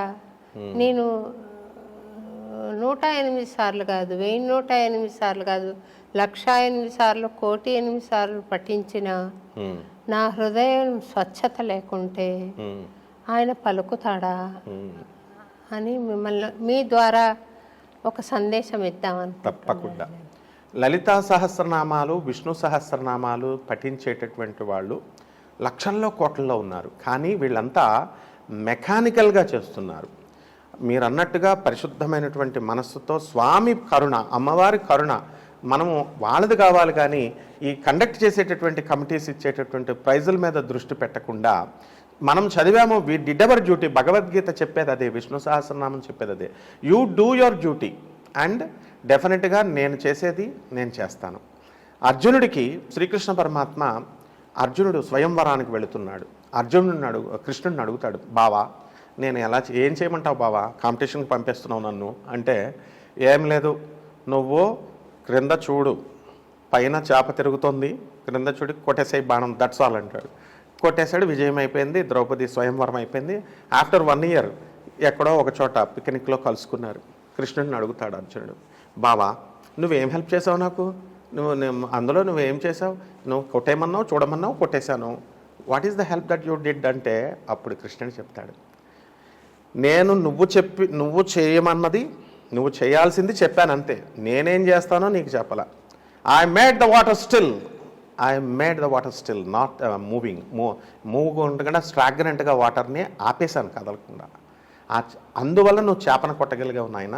అట్లా వీళ్ళంతా కూడా పరమాత్మ ఇచ్చేటటువంటి కరుణ మీద దృష్టి పెట్టాలి. అది రావాలంటే బ్రాడ్ మైండ్ రావాలి. అసలు ఫస్ట్ విష్ణు సహస్ర పారాయణే ఏమంటున్నాడు, విశాలము, విష్ణు పదములోనే ఉంది, బ్రాడ్గా వ్యాపించి ఉండడము, బ్రాడ్ ఫీలింగ్స్ రావాలా. Narrow minded expansion is God, అంతేకాని నారోగా కాంట్రాక్షన్ ఇస్ నాట్ గాడ్. కాబట్టి వీళ్ళు ప్రైజులు రావాలా. ఇది సేమ్ సింపుల్ ఎయిర్ ఫోర్స్ స్కూల్లో ఇలాంటి కొన్ని స్కూల్స్ ఉన్నాయి, ఇంటర్నేషనల్ స్కూల్స్. వాళ్ళు ఏం చేస్తారంటే చిన్నప్పుడు ఎల్కేజీ అప్పుడు, అమ్మ కాంపిటీషన్ పెట్టాం, మా పిల్లడికి ఇవ్వలేదని గొడవలు జరుగుతూనే ఉంటాయి ఇట్లా. అయితే అది చిన్న పిల్లలు కాబట్టి మళ్ళీ అదే పేరెంట్స్ వీళ్ళు ఇంజనీరింగ్కి వచ్చేసరికి ఇంట్రెస్ట్ చూపించారు, వీళ్ళు ఇంటర్మీడియట్కి వెళ్ళి డైవర్ట్ అవుతున్నప్పుడు చూపించారు. అంటే ఇక్కడ ఏమవుతుందంటే చిన్నప్పుడు చూపించే శ్రద్ధ లైఫ్ లాంగ్ చూపించాలా. ఈ విష్ణు సహస్ర పారాయణ చేసినప్పుడు ఆర్గనైజర్స్ ఎంత కష్టపడి చేస్తున్నారు, వాళ్ళొక పాలసీస్ ఉంటాయి, వాళ్ళకి మనం సహకరించాలి. మనం చదవడం వల్ల మనకి స్వామి అనుగ్రహం వస్తుంది. వీళ్ళు ఇచ్చే ప్రైజెస్ అనేది కేవలం encouragement, that's all. Consolation prices లాంటివి. అండ్ మన యొక్క ప్రతిభని కాదు వాళ్ళు గుర్తించేది, మనస్సుని అనేటటువంటి భావన అనేటటువంటిది ఈ విష్ణు సహస్ర పారాయణం వల్ల తెలిసి చదివినా తెలియక చదివినా వాళ్ళకి ఏదో ఒక రోజు వస్తుంది, ప్రస్తుతం రాకపోవచ్చు. అలా నేరోగా ఆలోచిస్తే ఆ విష్ణు సహస్రనామ పూజ ఫలితం రాదమ్మా. వీళ్ళందరూ కూడా ఏం చేస్తున్నారంటే నైవేద్యాల మీద దృష్టి.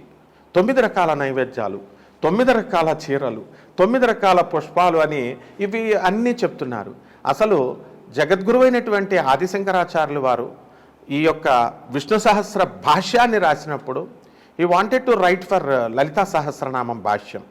No, this is mother's order అని చెప్పి ఆమె ఏం చేస్తుంది, ఆయన లోపలికి గది లోపలికి ఆ పుస్తకం తెమ్మని విష్ణు సహస్ర పుస్తకాన్ని పంపమని తన శిష్యుడిని పంపిస్తే అమ్మవారి అదో చిన్నపిల్ల, అమ్మవారే చిన్నపిల్లలా వచ్చి విష్ణు సహస్రాన్నే ఇస్తుంది.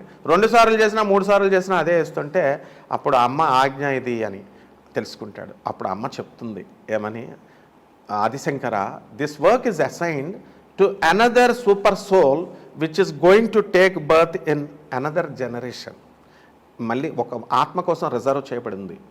ఆయన రాస్తాడు లలితా సహస్ర భాష్యం. నువ్వు శివుడి అవతారం, నువ్వు సాక్షాత్ పరమేశ్వరుడు, నువ్వు శాక్తేయుడిగా శివుడిగా సౌందర్య రాశావు, శివానంద హరి రాశావు. శాక్తేయుడిగా నువ్వు ముద్ర పడిపోకుండా నువ్వు కూడా విష్ణువు భక్తుడివి. మొత్తము విష్ణువు శివుడు ఇద్దరు ఒకటే, వాళ్ళిద్దరి మధ్య భేదం లేదు అని చెప్పడం కోసం నీ యొక్క జన్మ జరగడం జరిగింది, నీకు ఈ విష్ణు సహస్ర రాయడం జరిగింది అని చెప్పారు. అందువలన అప్పుడు ఆయన తెలుసుకొని రాశారు. అటువంటి మహోత్తరమైనటువంటి విష్ణు సహస్రము స్వామివారిది ఈ ప్రైజులతో చిన్న చిన్న విషయాల మీద వీళ్ళ దృష్టి పెట్టకుండా ప్రపంచ మొత్తము ఆ కాంపిటీషన్లో వచ్చినటువంటి వాళ్ళే కాకుండా ఇక ముందు జరగబోయేటటువంటి అటువంటి కాంపిటీషన్స్లో చాలామంది పాల్గొంటారు. కాబట్టి బ్రాడ్ విజన్తో సహృదయతతో పరమాత్మ యొక్క కరుణను చూడాలి తప్ప ఈ ప్రైజెస్ మీద పెట్టుకొని గొడవలు పడకూడదన్నది నా మనవి వాళ్ళందరికీ. సంతోషం అండి. నేనొక ప్రశ్న అడుగుదాం అనుకుంటున్నాను. మీరు రోజు చేసే సాధన ఏమిటి తెలుసుకోవచ్చా? మా కులదైవం వెంకటేశ్వర స్వామమ్మ. మా అమ్మగారు మా ఇంట్లో పేరే వెంకటరమణ, నా పేరు కూడా ఇంట్లో శ్రీనివాస్ అంటారు. తిరుపతి వెంకటేశ్వర స్వామి అస్తమానం వెళ్తాం కాబట్టి, మా అన్నవరం దగ్గర కాబట్టి ఈస్ట్ గోదావరి రాజమండ్రి కాబట్టి సత్యనారాయణ స్కూల్లో ఇంట్లో శ్రీనివాస్ అని అన్నారు. కాబట్టి ఈ రోజున చిన్నప్పటి నుంచి కూడా ఇప్పటి వరకు కూడా మా ఇంట్లో దీపారాధన అనేటటువంటిది మా అమ్మగారు ఒకరోజు కూడా మానల. మెన్స్ట్రల్ సైకిల్లో కూడా ఇంటికి పెద్దవాడిని కాబట్టి నన్ను నువ్వు పెట్టేసే దీపము అనేవారు. సో ఆ విధంగా శ్రీనివాసుడి యొక్క పాదాలపైన అమితమైనటువంటి ప్రేమ భక్తి అనేటటువంటిది మదర్ నుంచి వచ్చింది, అందరికీ మదర్ నుంచే వస్తుంది. సో నేను స్వామివారి యొక్క అక్కడ ఏమని చెప్పాడంటే, ఏకైకమక్షరం పుంసాం మహాపాతక నాశనం చరితం రఘునాథస్య శతకోటి ప్రవిస్తరం. శ్రీమన్నారాయణమూర్తి యొక్క కీర్తి అనేకమైనటువంటి విస్తీర్ణాలు పొంది ఉంది, ప్రపంచమంతా వ్యాపించి ఉంది.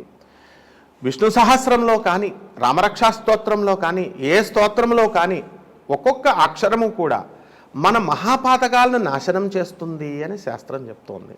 కాబట్టి మా గురువుగారైనటువంటి పురాణ పండిత రాధాకృష్ణమూర్తి గారు ఇచ్చినటువంటి శ్రీరామరక్షా స్తోత్రం ముందు చదవడము, ఆ తర్వాత లలితా సహస్రము విష్ణు సహస్రాలు ఒక ఇది ఉందన్నమాట, ఒక కోర్సు లాగా.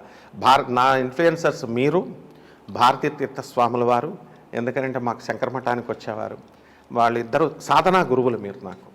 కాబట్టి మీ ఇద్దరు ప్రకారం నాకు ఆయన నుంచి శివారాధన వచ్చింది, మీ నుంచి వైష్ణవారాధన వచ్చింది. And chanting the name of God simple సాధనమ్మ.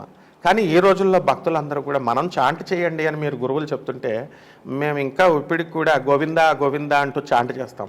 కానీ కలియుగంలో ఏమని చెప్పాడంటే కృష్ణుడు, చాంటింగ్ కాదు నాయన, చాటింగ్ చేసే భక్తులు వచ్చేస్తారన్నారు. ఇప్పుడు పీపుల్ ఆర్ చాటింగ్ వాట్సాప్లో వాట్సాప్లో చాట్ చేసేస్తున్నారు వాళ్ళు. సో ఇలాంటివి కాకుండా సద్గురువులు, మీలాంటి సద్గురువులను ఆశ్రయించి ఇక్కడ కావలసినది క్రమశిక్షణ కావాలా. భక్తుడికి కావాల్సింది క్రమశిక్షణ. లలిత సహస్రము, విష్ణు సహస్రం చదివేటటువంటి పారాయణదారులకు నేను చెప్పేది ఏంటంటే, మెకానికల్గా 10 టైమ్స్ చదివాము, 11 టైమ్స్ చదివాము, అది కాదు దృష్టి. ఒక్కసారి చదివిన ప్రతి నామాన్ని ప్రతిసారి కూడా స్వామివారి పాదాలతో తన్మయత్వంతో చదవాలా, తాదాత్మ్యం చెందుతూ చదవాలా, అది స్వామి ఆజ్ఞగా చదవాలా. గురువు ఎదురుకుండగా ఉన్నాడు అనే భయం, అమ్మో శోభమ్మ మేడం మీకు ఎదురుకుండగా ఉన్నారు, షీఈ్ అబ్జర్వింగ్ అస్ అనేటటువంటి భావనతో గురువు అబ్జర్వ్ చేస్తున్నప్పుడు శిష్యుడు అల్లరి చేయడు. కాబట్టి అప్పుడు తప్పు జరగదు.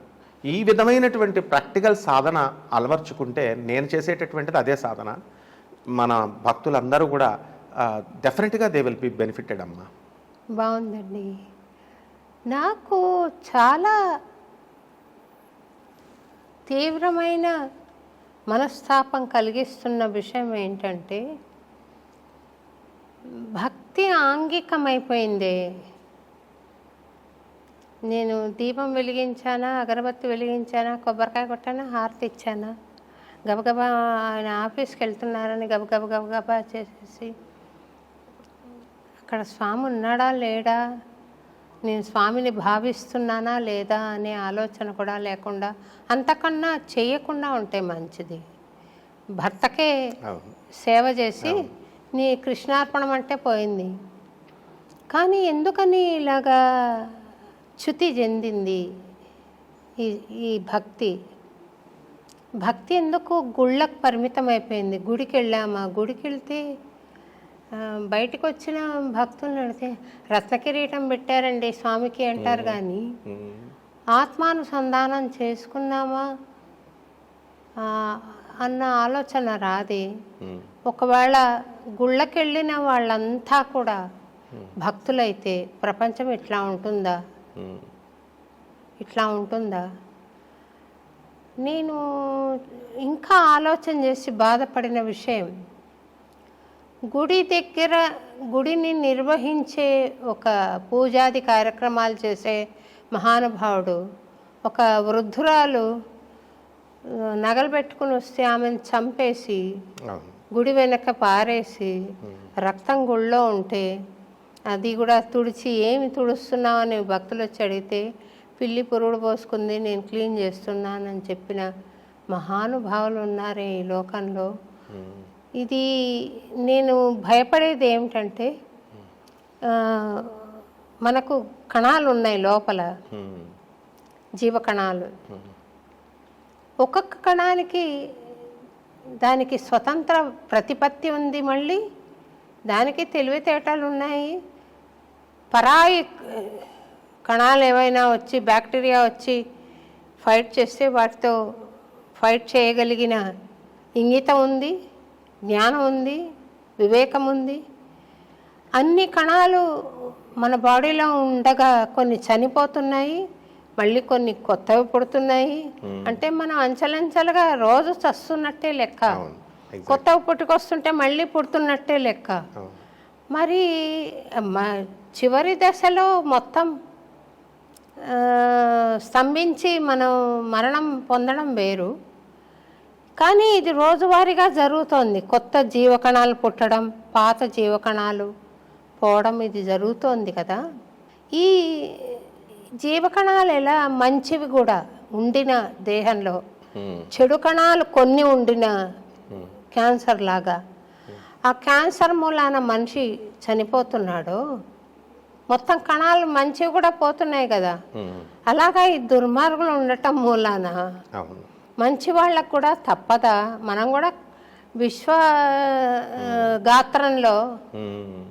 విశ్వక్షేత్రంలో, విశ్వాత్మ దేహంలో మనమందరం కూడా కణాలే కదా. కొన్ని చెడు కణాలు ఉండడం వలన మంచి కణాలు కూడా అనుభవించవలసి ఏమైనా వస్తుందా అనేది ఒక ఆలోచన అండి. మీ అభిప్రాయం ఏంటి? 100% అమ్మా. శ్రీకృష్ణ పరమాత్మ ద్వాపర యుగంలో ఉన్నప్పుడే డూప్లిసిటీ అనేది ఉంది, ఈ చెడు అనేటువంటిది. కాశీరాజు ఫ్రెండ్ అయినటువంటి పుండరీక రాజు ఉన్నాడు. అతను నేనే కృష్ణుడిని, ఒరిజినల్ కృష్ణుడిని అని కృష్ణుడి దగ్గర ఉన్నటువంటి శంఖము, ఈ యొక్క సుదర్శన చక్రాల్ని బయట ఈ ఐరన్ షాప్లో, వెల్డింగ్ షాప్లో తయారు చేయించుకొని పెద్ద పెద్దగా పెట్టుకున్నాడు. మురళి ధరించాడు, ఈ విష్ణు చక్రాలు ఇవన్నీ ధరించాడు. తానే కృష్ణుడిగా భావిస్తూ ఉన్నాడు. అంతవరకు నో ప్రాబ్లం. సారూప్య భావన, నేనే కృష్ణుడు అనే భావంతో చేసుకుంటే ఏం పర్లే.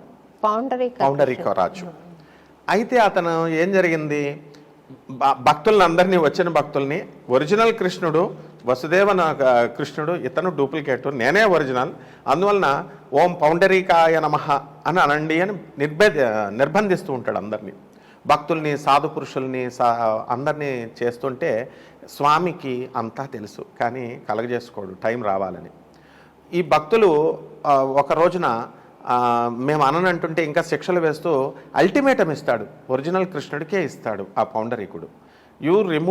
యూ లీవ్ దట్ శంఖం చక్రం, సరెండర్ టు మీ అని చెప్తాడు. అంటే రా, యుద్ధానికి రా, నాకు వచ్చేసి ఈ యొక్క పొండరిక రాజ్యానికి వచ్చేసి నాకు సరెండర్ చేసేయమంటే ఎవరు అడిగినా కృష్ణుడు రెడీ, మంచికైనా చెడుకైనా కమాండని వచ్చాడు. వచ్చిన తర్వాత ఈ అర్భకుడైనటువంటి పొండరీకుడు స్వామి పైన ఆ శంఖాలని చక్రాలని విసురుతే ఆయనలో లీనమైపోతే వాడికి డౌట్ వస్తుంది, ఏమిటి అందులో లీనమైపోయినా ఏమిటి అనుకుంటాడు. అనుకున్న తర్వాత అప్పుడు డూప్లిసిటీ అనేటటువంటిది, నేను నిన్ను వదిలేశాను, కరుణామయుడు, అపార కరుణామయుడు కృష్ణుడు. వసుదేవసుతం దేవం కంసచానూరమర్దనం దేవకీ పరమానందం కృష్ణం వందే జగద్గురుం. అటువంటి కరుణామయుడైనటువంటి కృష్ణుడు ఎన్ని ఛాన్సులు ఇచ్చినా శిశుపాలుడు, నిర్భాగ్యులు వీళ్ళంతా, శిశుపాలుడు ఇతను ఉపయోగించుకోకుండా ఉన్నప్పుడు తీసేసి, నాయన నవవిధ భక్తుల్లో సారూప్య భక్తిని నేనంటూ నువ్వు బ్రతికావు కాబట్టి ఖచ్చితంగా నేను నీకు మోక్షాన్ని ఇస్తున్నానని ఇచ్చేస్తాడు. ఆ విధంగా ఇప్పుడున్నటువంటి పూజారులు కొంతమంది ఎవరో ఒకరు రావణాసురుడైనంత మాత్రాన మొత్తం ఈ సృష్టిలో ఇంకా అందరు పంతులు గారులందరినీ కూడా మనం అనుమానించే స్థితికి ప్రజలు వచ్చేస్తారు. కానీ అలా రాకూడదు. ఒకళ్ళు రావణుడు అయినంత మాత్రాన అందరూ ఉండరు కాబట్టి, మంచివాళ్ళు కూడా ఉంటారు కాబట్టి అతను ఒక చెడ పురుగు. మీరు అన్నట్టుగా మనందరం కూడా స్వామివారి యొక్క సెల్స్, మనం స్వామివారి యొక్క బాడీ అనుకుంటే శ్రీనివాసుడు మనం సెల్స్ కాబట్టి ప్రతి ఒక్కళ్ళు కూడా సత్ప్రవర్తనతో మంచి కణాలుగా మారి తీరాలి. లేకపోతే it damages how the cancer cells are damaging the body. ఆ విధంగా ఈ యొక్క మనము చెడ్డ లక్షణాలతో, చెడ్డ సంకల్పాలతో, చెడ్డ బుద్ధులతో ఉన్న మనము క్యాన్సర్ సెల్స్గా అనుకుంటే స్వామివారికి మనం ఇబ్బంది పెట్టేటటువంటి పరిస్థితిని తీసుకొస్తున్నాం. కాబట్టి అందువల్లనే ఎవల్యూషన్ అనేటటువంటిది అవసరం. కాబట్టే కృష్ణుడు ఎప్పుడు చెప్పినా పరివర్తన, యూ చేంజ్ యువర్ యాటిట్యూడ్ అంటాడు. కాబట్టి ఈ భక్తులంతా కూడా మెకానికల్గా చేసేటటువంటి ఈ పూజలు, ఈ దీపారాధనలు, ఇవి మెకానికల్గా చేయకూడదు. పరీక్షిత్ మహారాజుకి 7 రోజుల సమయమే వచ్చినప్పుడు టైము, 7 రోజుల్లో సాక్షాత్తు శుక మహర్షే వచ్చాడు. ఆ 7 రోజుల్లో నాకు తక్షకుడు శాపం పెట్టాడు, నాకు మోక్షం రావాలంటే ఏం చేయాలంటే భాగవతం వినాలి అన్నారు. వ్యాసుల వారు, వయోవృద్ధులు, జ్ఞాన వృద్ధులందరూ కూడా క్రింద కూర్చున్నారు. ఆ స్టేజ్ మీదకి శుకబ్రహ్మ స్వయంగా డైరెక్ట్ వచ్చాడు. అందరూ నమస్కారం చేస్తే వ్యాసుల వారు సాక్షాత్తు శ్రీమన్నారాయణమూర్తి అయ్యుండి కూడా మనసులో తన కొడుకు నమస్కారం చేసుకుంటాడు, బయట ఈ ప్రపంచం ఇలా ఉంది అని. ఆ సమయంలో శుకుడిని అడిగితే పరీక్షిత్ మహారాజు అప్పుడు అంటాడు, ఒక్క క్షణములో కూడా మోక్షం పొందిన వాళ్ళు ఉన్నారు నాయన, కాబట్టి నీకు 7 రోజులు ఎనఫ్ టైం ఉంది అన్నారు. కాబట్టి వీళ్ళు 40 నిమిషాలు చేశామా పూజ, 20 నిమిషాలు చేశామా అన్నది కాకుండా ఇంట్లో పనులు ఉంటాయి కాబట్టి వీళ్ళందరికీ కూడా వాళ్ళ పనులు చేసుకోవచ్చు. కనీసం 5 నిమిషాలైనా వీళ్ళు ఫుల్ కాన్సన్ట్రేటెడ్గా స్వామివారి పాదాల మీద దృష్టి పెట్టి ఆ 5 నిమిషాలు మాత్రం బంధించి వీళ్ళు చేసుకుంటే సరిపోతుందమ్మా. అలా కాకుండా ఇప్పుడు పూజలన్నీ కూడా ఆడంబర పూజలుగా మారి వీళ్ళు కనుక ఎగ్జిబిషన్ పూజలుగా కనుక చేసుకుంటే ఏమీ ప్రయోజనం ఉండదు. మీరు అన్నట్లుగా అన్నమాచార్యుల వారు అంటారండి, అమ్మ పరమాత్మ పరమాణు రూప శ్రీ తిరువెంకటగిరి దేవ అని పాడతారు ఆయన. అంటే ఆయనకు మీ ఫిజిక్స్ చాలా బాగా తెలుసు. అంతే కదా, పరమాత్మ పరమాణు రూప అన్నాడు. ఆ తత్వం తెలుసుకోకుండా వెంకటేశ్వర స్వామి దర్శనం చేసుకోవడం అంత లాభించదేమో అని నేను భావిస్తున్నా. మీ అభిప్రాయం ఏంటంటే? 100% అమ్మా, ఖచ్చితంగా మీరు అన్నదే కరెక్ట్. అణువణువులో నేనే అయ్యున్నాను అణోరణమయం అంటాడు. అందువలన ఆ అన్నమయాచార్యులు చెప్పినటువంటి, ఆయన ఫిజిస్ట్, ఇప్పుడు శంకరాచార్య, అన్నమయ్య వీళ్ళందరూ social reformers. They are not only philosophers, they are philanthropists, guides, teachers. And మనం అబ్జర్వ్ చేస్తే సొసైటీలో వాళ్ళు రామానుజాచార్యులు వారు వీళ్ళంతా కూడా రిఫర్మేషన్ తీసుకొచ్చారు. ఏ క్షణంలో కూడా ఏ మూల కూడా ఆదిశంకర్లు కానీ వీళ్ళెవ్వరూ కూడా మూఢభక్తి అనేటటువంటి దాన్ని అసలు చెప్పలేదు, పెంచలేదు. అందువలన మీరు అన్నట్టుగా 100% కరెక్టు. అణువణువులో మనము స్వామి ఉన్నాడు అనేటటువంటి భావనతో, మనమే స్వామి, స్వామే మనము అనేటటువంటి భావనతో లేకుండా కేవలం ఏదో వెంకటేశ్వర స్వామి వారి దర్శనం చేసుకున్నంత మాత్రాన వాళ్ళకి ఏమీ ఉపయోగం ఉండదు. సంతోషం అండి. తర్వాత అటు నాస్ట్రాడామస్ కానీ, ఇటు బాబా వంగా కానీ, వీరబ్రహ్మేంద్ర స్వామి కానీ, భవిష్యమాలిక కానీ, భాగవతం కానీ అన్నీ కూడా 2025 నుండి కలియుగాంతం ప్రారంభం అవుతుంది, ప్రకృతి బీభత్సాలు జరుగుతాయని చెప్పిన విషయం మీరు సెలవిచ్చారు ఇందాక మన ప్రేక్షకులకి. వారిని హృదయ శుద్ధి వైపు మీరు మరలిస్తూ ఒక సందేశం ఇస్తే ఈ కార్యక్రమాన్ని ముగిద్దామండి. ఎందుకంటే కల్కి అవతారం రావాలి, మనల్ని రక్షించాలి, ఈ భీభత్సాల నుండి మనం రక్షింపబడాలి. దానికి మార్గం ఒక్కటే, హృదయ పారిశుద్ధ్యం. హృదయం పవిత్రంగా ఉంటే అదే భగవంతుడికి ఆలయం, పీఠం. కాబట్టి ఆ హృదయ స్వచ్ఛత, పవిత్రత ఎలా సాధించగలుగుతారో మీరు ఒకసారి సెలవిస్తే ఈ కార్యక్రమాన్ని ముగిద్దాం. తప్పకుండా అమ్మ.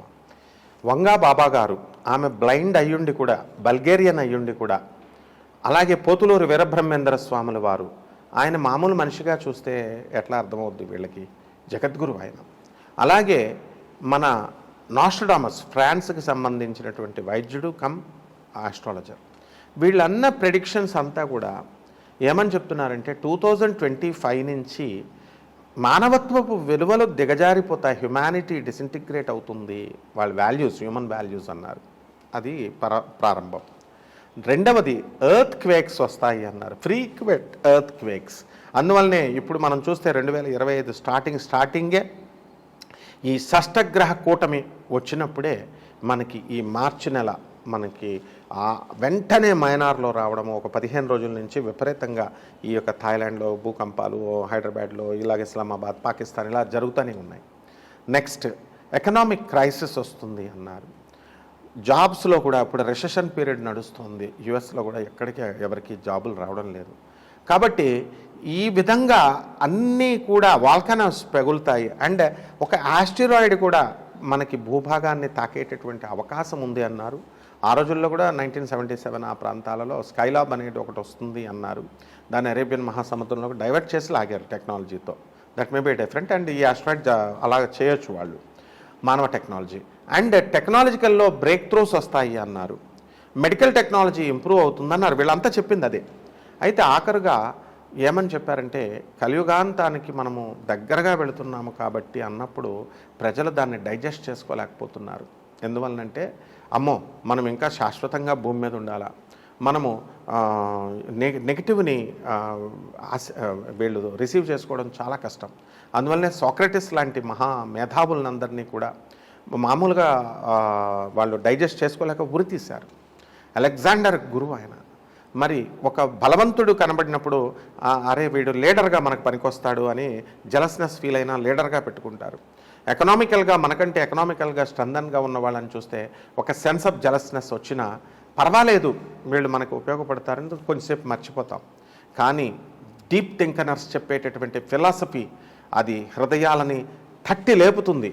వాళ్ళ ఒక ఈగో ఫీలింగ్లో ఉంటారు, ఒక భ్రమలో ఉంటారు, ఒక హాలుసినేషన్లో, ఒక దీంట్లో ఉంటారు. కాబట్టి దాన్ని కాదు, నువ్వు రియల్ లైఫ్లోకి రా అని చెబుతాడు. కాబట్టి ప్రాక్టికాలిటీ టీచర్స్ని ఎవరు లైక్ చేయరు. ఎందుకు? టీచర్ తంతాడు చిన్నప్పుడు. కానీ పెద్ద అయిన తర్వాత అరే ఆ టీచర్ నన్ను తన్నాడు కాబట్టే ఈ రోజు నేను ఉద్ధరించబడ్డాను, ఆస్ట్రేలియాలో ఉన్నాను, అమెరికాలో ఉన్నాను, ఇండియాలో ఉన్నాను అని వీళ్ళు సంతోషిస్తున్నారు. అదేవిధంగా ఈ ఆధ్యాత్మిక గురువులు వీళ్ళంతా they are all philosophers, even Vanga Baba అనినా వీళ్ళంతా దే ఆర్ సీర్స్, ఒక టైప్ ఆఫ్ ఋషులు వీళ్ళంతా.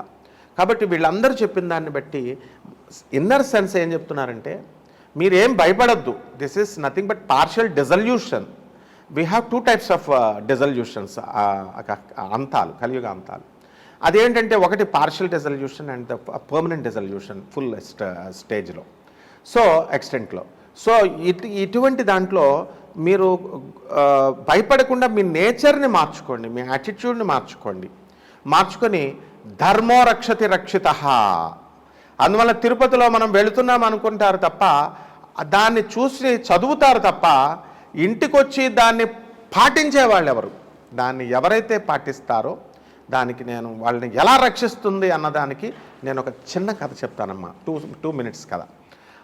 ఒక రాజు ఉంటాడు, ఆ రాజు దగ్గర చిన్న రాజ్యం, దాన్ని డెవలప్ చేద్దామంటే అది ఒక ఊర్లకి చిన్న ఒక 500 మంది జనమే ఉన్నారు కాబట్టి అక్కడ వ్యాపారస్తులంతా ఏం చేస్తున్నారంటే ఈ రాజ్యంలో అమ్ముకుంటే మన సామాను మిగిలిపోతున్నాయి, వేస్ట్ అవుతున్నాయి, కాబట్టి మనం పక్కన హైదరాబాద్కి వెళ్ళి అమ్ముకుందాము అని చెప్పేసి పెద్ద నగరానికి వెళ్ళి అమ్ముతున్నారు. అప్పుడు ఈ రాజు ఎంత అయితే మన సిటీ డెవలప్ అవ్వదు, మన రాజ్యం డెవలప్ అవ్వదు, అందువలన మీకు సబ్సిడీస్ ఇస్తాను అని చెప్పి ఆయన ఏం చేశారంటే ఈ రాజ్యంలో అమ్ముకోండి, మీరు మిగిలిపోయిన సామాన్ అంతా కూడా నేను కొనేస్తాను, మీకేం లాస్ రాదు అన్నారు. ఇప్పుడు కూరగాయలు ఉంటాయి, కూరగాయలు సగం అమ్మారు, మిగతా సగం డ్యామేజ్ అవ్వకుండా రాజుగారు తీసేసుకుంటారు. అలా చేస్తుంటే ఒక బొమ్మలు అమ్మేవాడు ఉన్నాడు. వాడు ఎప్పుడు అన్ని బొమ్మలు చక్కగా చేస్తున్నాడు, మహాలక్ష్మి, శ్రీనివాసుడు, అన్నమయ్య బొమ్మలు అమ్ముడవుతున్నాయి. ఒకరోజు వాడికి విచిత్రమైన థాట్ వస్తుంది, దరిద్ర దేవత బొమ్మ తయారు చేయాలని. దరిద్ర దేవత బొమ్మ తయారు చేసి పెడితే అందరూ ఎవరు కొంటారు, అంత సాహసం ఎవరు చేస్తారు, ఎవరూ చేయలేదు, అది మిగిలిపోయింది. మిగిలిపోతే ఆ దరిద్ర దేవత బొమ్మ రాజుగారి కాంట్రాక్ట్ ప్రకారము ఆయన ఈ దరిద్ర దేవతను తీసుకుంటే రాజుగారు తీసుకుంటాడు మాట తప్పకుండా. తీసుకువెళ్ళి కోశాగారంలో పెడతారు, ట్రెషరీలో పెడితే వెంటనే ఇలా పెట్టాడో లేదో 1 సెకండ్ కూడా అవ్వలేదు, రాజుగారి దగ్గరికి మహాదివ్య తేజో సంపన్నురాలైనటువంటి ఒక దేవతా స్త్రీ వస్తుంది. వచ్చి రాజా నేను వెళ్ళిపోతున్నాను అంటుంది. ఎవరమ్మా నువ్వు అంటే నేను మహాలక్ష్మి తల్లిని. నువ్వు దరిద్ర దేవతను తీసుకొచ్చి పక్కన పెట్టావు. కాంట్రడిక్షన్. ఒక ధనవంతుడి దగ్గర పేదరికం ఎలా ఉండదో 2 కాంట్రడిక్షన్స్. కాబట్టి లక్ష్మి ఉన్న చోట దరిద్రం ఉండకూడదు. కాబట్టి అయితే నిన్న ఉంచు, లేకపోతే ఆమెనైనా ఉంచు, ఆమెను తీసేసి నేను ఉంటాను, లేదా నన్ను తీసేసి నేను వెళ్ళిపోతాను, ఆమెను వస్తానంటే ధర్మో రక్షిత అమ్మ, నేను తిరుపతిలో చదివానది కాబట్టి నేను ధర్మాన్ని పాటిస్తాను, మాటకి నిలబడతాను, నువ్వే వెళ్ళిపోమ్మా అంటాడు. హౌ డేర్, మహాలక్ష్మి తల్లినే వెళ్ళిపోమన్నాడు. వెళ్ళిపోతుంది ఆమె. వెంటనే ఒక దివ్య తేజో సంపన్నుడైనటువంటి వ్యక్తి వస్తాడు. ఆయన కూడా నాయనా నేను వెళ్ళిపోతున్నానంటే నువ్వెవరు నాయనా అంటాడు. అంటే నేను శ్రీమన్నారాయణమూర్తిని. లక్ష్మి వెళ్ళిపోయింది కాబట్టి నేను వెళ్ళిపోతాను. శ్రీనివాసుడిని నేను. లక్ష్మి ఎక్కడ ఉంటుందో శ్రీనివాసుడు అక్కడే ఉండాలా. విజయలక్ష్మి ఎక్కడ ఉంటుందో నేను అక్కడే ఉండాలా నాయన. విష్ణువు ఉన్న చోట అపజయం ఉండదు, దరిద్రం ఉండదు. ఈ విషయం తెలుసుకోవాలా. ధర్మం ఉన్నప్పుడు ఎలా వస్తుందో ఈ కథ ద్వారా మన ప్రేక్షకులు తెలుసుకోవాలా అని నేను వెళ్ళిపోతాను నాయన. మహాలక్ష్మి వెళ్ళిపోయిందంటే, విజయలక్ష్మి వెళ్ళిపోయిందంటే వెళ్ళిపోండి సార్ అంటాడు. వెళ్ళిపోతాడు. తర్వాత కొన్ని 100 మంది, ఒక 100 మంది వచ్చేసి కొంచెం తేజస్సు తక్కువ ఉన్న వాళ్ళు వచ్చి మేము వెళ్ళిపోతామంటే మీరెవరు నాయన అంటారు. మేము దేవతలం, లక్ష్మీనారాయణలు ఎక్కడుంటే అక్కడ మేము ఉండాలా, సో మేము వెళ్ళిపోతున్నాం, వాళ్ళిద్దరు లేరు కాబట్టి అంటే వెళ్ళిపోమంటాడు. వెళ్ళిపోతే వీళ్ళు వెళ్ళి 1 సెకండ్ కూడా కావలేదు, వెంటనే విష్ణుమూర్తి మళ్ళీ return journey back to pavilion వచ్చేస్తాడు. వచ్చేసి రాజా నేను వచ్చేస్తున్నానంటే నేనేమి నిన్ను వెళ్ళమనలేదు, నేనేమి నిన్ను రమ్మనలేదు, ఎందుకు వెళ్ళావు, ఎందుకు వచ్చావు నాయన అంటే ధర్మం ఎక్కడుంటుందో నేను అక్కడ ఉండాలి. నువ్వు ధర్మానికి కట్టుబడ్డావు, ధర్మో రక్షిత అని. నువ్వు ధర్మాన్ని కట్టుబడ్డావు కాబట్టి ఐఎమ్ కమింగ్ అగైన్, నేను నీ దగ్గరే ఉంటానని వచ్చేస్తాడు.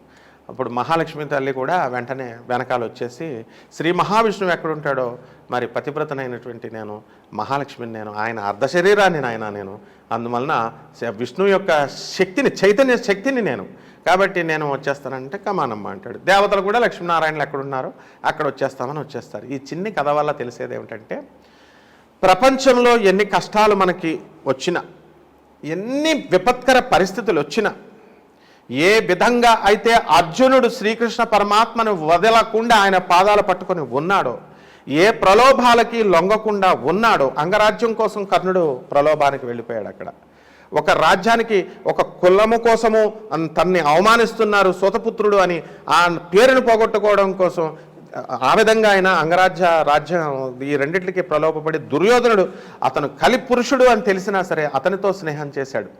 కానీ అర్జునుడు, పాండవులు వీళ్ళంతా కూడా చాలా సకల కష్టాలు ఉన్నా సరే, అరణ్యంలో ఉన్నా సరే, మహారాజు జీవితాలు, చక్రవర్తి జీవితాలు అనుభవించాల్సినటువంటి వీళ్ళు కష్టాల్లో ఉన్నా సరే స్వామివారి పాదాలని, కృష్ణుడి పాదాలని వదలలేదు. కాబట్టి మనం ధర్మాన్ని అంటుపెట్టుకుంటే ఆ ధర్మం ఎవరు అంటే రామో విగ్రహవాన్ ధర్మ.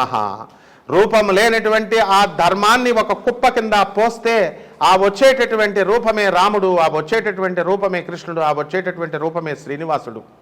అలాగే రాధమ్మ తల్లి రూపం లేనటువంటి ప్రేమని తీసుకొచ్చి ఒక కుప్ప కింద పోస్తే ఆ వచ్చేటటువంటి రూపమే రాధమ్మ తల్లి.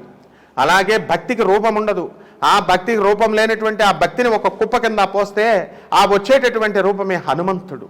అందువలన ఒక అన్నమయ్య, ఒక రామానుజుడు, ఒక ఆదిశంకరుడు, ఇలాంటి ఒక శోభమ్మ, ఇలా వీళ్ళంతా కూడా వీళ్ళ నుంచి మనం నేర్చుకుంటూ మనం భక్తిని మంచి ఉద్ధరణ కోసం, లోకోపకారాని కోసం, లోక కళ్యాణం కోసం మనం కష్టపడితే తప్పకుండా మనము ఏ ప్రలోభాలు, ఏ విపత్కర పరిస్థితులు మనల్ని ఏమీ చేయలేవు, ఏ కష్టాలు ఏమీ చేయలేవు. నేనే దానికి ప్రాక్టికల్ ఎగ్జాంపుల్. ఎన్నో కష్టాలు వచ్చినా సరే ఎప్పుడు కూడా స్వామివారి పాదాలను విశ్వాసాన్ని, ఆయన పాదాల మీద ఉన్నటువంటి విశ్వాసాన్ని వదలలేదు. కాబట్టే ఈరోజు మా శోభమ్మ గారి పాదాల దగ్గర ఉంటూ ఆమె ఇచ్చినటువంటి అవకాశాన్ని, మహదవకాశాన్ని, అది ఒక ఆనర్ నిజంగా నా జీవితంలో అమ్మ. అందరికీ ఆనర్ కూడా. ఇంతకుముందు ఇంటర్వ్యూలు చేయించుకున్నటువంటి వాళ్ళకి తెలుసు, కానీ హృదయంలో వాళ్ళు ఓపెన్గా వాళ్ళు పాపం బయటికి సమాజం కోసం చెప్పలేరు. కానీ అన్ని ఇగోలు, అన్ని అహాలు అన్నీ గురువు ముందు ఉండకూడదు. కాబట్టి గురువు అంటే ఒక ఆల్మైటీ, గురువు అంటే అది మహోన్నత స్థానం. ఆ స్థానాన్ని మామూలుగా గురువు అంటే సరిపోదు. ఆ మహోన్నత ప్రమాణాలను పాటించేటటువంటి మనం విధానమే గురు శిష్య పరంపర. అందువలన ఈ విధంగా వీళ్ళు కనుక ధర్మాన్ని పాటిస్తూ ఎన్ని కష్టాలు వచ్చినా సరే ధర్మాన్ని వీడకుండా, మన కాశీనాథ్ మహారాజు గారు చెప్పినట్టుగా గోవింద నామాన్ని వదలకుండా, శ్రీనివాసుడి నామాన్ని వదలకుండా, మీరు పాడినటువంటి కల్కి అవతారాన్ని ఆవిర్భావం జరిగిపోయింది. ఇప్పుడు ఎక్కడో కల్కి వస్తాడని మనం ఏమీ ఇంకా కొత్తగా, ప్రజలంతా ఏంటంటే మిరాకిల్స్నే ఎక్స్పెక్ట్ చేస్తూ ఉంటారు. కల్కి అంటే ఒక గుర్రం మీద వస్తాడు, ఎక్కడో ఒక పుడతాడు మామూలు మనిషిలాగా, అట్లా అనుకుంటున్నారు. అదంతా జరిగిపోయింది. డార్క్నెస్ నుంచి, ఇగ్నోరెన్స్, అజ్ఞానం అనేటటువంటిది డార్క్నెస్. ఆ డార్క్నెస్ నుంచి ఒక కత్తి పట్టుకొని వస్తున్నాడు. కాబట్టి లైటే దేవుడు, ఆయనే కల్కి, ఆయనే శ్రీనివాసుడు. కాబట్టి ఆ రోజు మన అన్నమయ్యపురంలో మార్చి 26వ తారీఖునే మనం ఆ సభలోనే మీ నోటితో ఆ పాట మీ శిష్యులందరూ, మన వాళ్ళంతా పాడారు, వచ్చిన భక్తులంతా హ్యాపీగా ఫీల్ అయ్యారు. కాబట్టి కల్కి ఎక్కడో పుడతాడు అనే భ్రమల నుంచి బయటకు వచ్చేసేయాలా. ఆల్రెడీ కల్కి ఉన్నాడు మనతోనే, కల్కి పుట్టాడు. ఆయనే ధర్మం, ఆయనే శ్రీనివాసుడు, ఆయనే కృష్ణుడు, ఆయనే రాముడు, ఆయనే శోభమ్మ గారు రాసినటువంటి పాట. కాబట్టి శోభమ్మ గారు చూపించినటువంటి మార్గమే కల్కి. కాబట్టి ఈ విధానంలో ఇక ఈ కలియుగాంతం అనేటటువంటిది దగ్గరకు వచ్చేసింది. అది నిర్ణీత డిఫరెంట్ స్కేల్స్ ఉంటాయమ్మా. ఒకళ్ళు వ్యాసుల వారు 4,32,000 సంవత్సరాలని చెప్పారని డౌట్ ఉంటుంది ప్రజలకి. ఇంకా 5,000 సంవత్సరాలు ఉంది కదా అనేటటువంటి డౌట్. వీరబ్రహ్మేంద్ర స్వామి వారు ఇదేమో కలియుగంలో రాశారు. ఈ డిఫరెంట్ మెజర్మెంట్స్ ఉంటాయి. ఒక 365 రోజులు ఈజ్ ఈక్వల్ టు 1 ఇయర్ మానవ లోకంలో అయితే, దేవలోకంలో హాఫ్ డే బ్రహ్మదేవుడికి. అట్లా కొన్ని మెజర్మెంట్స్ ఉన్నాయి 1 డే మామూలు వాళ్ళకి. అలాంటివి 100 ఇయర్స్ జరిగితే ఏవో కల్పాలు, యుగాలు ఇవన్నీ ఉన్నాయి, మన్వంతరాలు ఇవన్నీ. ఆ క్యాలిక్యులేషన్స్ అన్నీ ఆ స్కేల్స్ డిఫరెన్స్ వల్ల ఆ తేడా అనిపిస్తుంది. కానీ మనం బోర్డర్ దగ్గర ఉన్నాము అనేటటువంటిది నగ్న సత్యము. కాశీనాథ్ మహారాజు గారు ఆ రోజు చెప్పిన దాంట్లో అవన్నీ కూడా నేరేషన్స్ అన్నీ కూడా జరుగుతున్నాయి, ఇన్సిడెంట్స్ అన్నీ జరుగుతున్నాయి. సో కన్క్లూడ్ చేసేది నేను ఏంటంటే అమ్మ, అతి దగ్గరలో ఉన్నాం. అండ్ పురాణాల్లో కూడా ఆయన క్లియర్గా చెప్పారు. ఏ భాగవతంలో అక్కడ గురు, తర్వాత చంద్ర, ఆ యొక్క రవిగ్రహాలు ఆ వచ్చినప్పుడు సత్యయుగము వస్తుంది, పునర్వసు నక్షత్రంలో వచ్చినప్పుడు కర్కాటక రాశిలో వచ్చినప్పుడు అన్నారు. మొదటి పాదంలో పుష్యమి నక్షత్రం మొదటి పాదంలో అన్నారు. కాబట్టి అవన్నిట్ల రీత్యా సత్యయుగ ధర్మం అనేటటువంటిది మారింది. యుగ ధర్మాల డెఫినేషన్స్, మహాత్ముల యొక్క జీవితాలు, మహాత్ముల యొక్క కాలాలని మనం అంచనా వేయలేము. దాని గురించి వివరించినా కూడా అర్థం అవ్వదు అది బికాస్ మనం హోమోజీనిటీతో హోమోజీనిటీ రూల్ ఉంటుంది. అంటే ఒక లిమిటెడ్ వాడితో లిమిటెడ్ పదార్థాన్ని అర్థం చేసుకుంటాం. అన్లిమిటెడ్ దాన్ని లిమిటెడ్ దాంతో హెటరోజీనిటీ రూల్, దాని ప్రకారం అర్థం చేసుకోలేము. కాబట్టి ఇల్లాజికల్, కాబట్టి మనం మానవులు లాజికల్గా అర్థం చేసుకోలేము. కాబట్టి సరెండరెన్స్ ఒక్కటే మంచి మార్గము. గురు సరెండరెన్స్ మొట్టమొదట శ్రీనివాసుడుని ఎవరు డైరెక్ట్గా వెళ్ళలేరు. కాబట్టి అందరూ కూడా గురువు ద్వారానే వెళ్ళాలి. కాబట్టి మొత్తము మన విశ్వానికి నేను అపీల్ ఏంటంటే, సద్గురువు అనేటటువంటి వాళ్ళు దారి చూపిస్తారు, గురువు చెప్పడు, మనమే తెలుసుకోవాలి. శోభమ్మ పిలుపు విజయ శంఖారావం, ఇది కల్కి అవతారం ఆవిష్కరణ అనేటటువంటివి జరిగినాయి. కాబట్టి మీరు చూపించినటువంటి మార్గంలో ప్రజలంతా కూడా భక్తులుగా మారి చక్కగా ధర్మానికి కట్టుబడి, మెయిన్ ధర్మం మీదే స్ట్రెస్. మా గురుగారైనటువంటి రెండవ గురుగారైనటువంటి భారతీతీర్థ స్వాముల వారు, మీరు శ్రీనివాసుని చూపించినటువంటి మొదటి గురువు నాకు. కాబట్టి వీళ్ళు ఈ గురువులు ఎవరు చెప్పినా సరే ధర్మాన్ని ఆచరించమంటారు. ఆయన కూడా ఎప్పుడు చెప్పినా ధర్మం ధర్మం ధర్మం అంతే సింపుల్గా చెప్తారు. కాబట్టి ఈ విధానములో మనం వెళితే అందరూ కూడా తప్పకుండా గురువులు చూపించిన విధానంతో స్వామివారిని పట్టుకొని ఈ కలియుగాంతానికి మనం చెక్ పెట్టచ్చు. కలిపురుషుడి యొక్క దానికి మనం లొంగకూడదు ప్రలోభాలకి. అండ్ కల్కి యొక్క సంపూర్ణ అనుగ్రహం మనకు లభిస్తుందమ్మా. చాలా కృతజ్ఞతలండి మీకు. టైం తీసుకుని ఇంత దూరం వచ్చి ఇంటర్వ్యూ చేస్తున్నారు. ప్రేక్షకులందరికీ ఇది నచ్చుతుందని నేను భావిస్తున్నాను. ఎన్నో విషయాలు, సందేశాలు మీరు ఇచ్చారు. వాటిని అనుసరించి అందరం కూడా రక్షింపబడతామని, కలికి వచ్చి రక్షిస్తాడని నేను ఆశిస్తున్నాను. నా మటుకు నాకు చాలా సంతోషం కలిగింది ఇంటర్వ్యూ చేసి. అనేక ధన్యవాదాలు. ధన్యవాదాలమ్మా. ఇది మా మహాభాగ్యంగా మేము భావిస్తాం మీతో ఇంటర్వ్యూ. అలాగే ప్రేక్షకులు కూడా అందరూ కూడా వాళ్ళ మంచికే అమ్మా, మీ అందరి మంచికే మహాత్ములు చెప్పినటువంటి వర్డ్స్ని మీకు నేను ఒక పోస్ట్ మ్యాన్ లాగా చెప్పాను తప్ప ఇవి నా ఓన్ ఇంటర్ప్రిటేషన్స్ కాదు. ఆచరించగలరని ఆశిస్తూ సెలవు. ధన్యవాదాలు.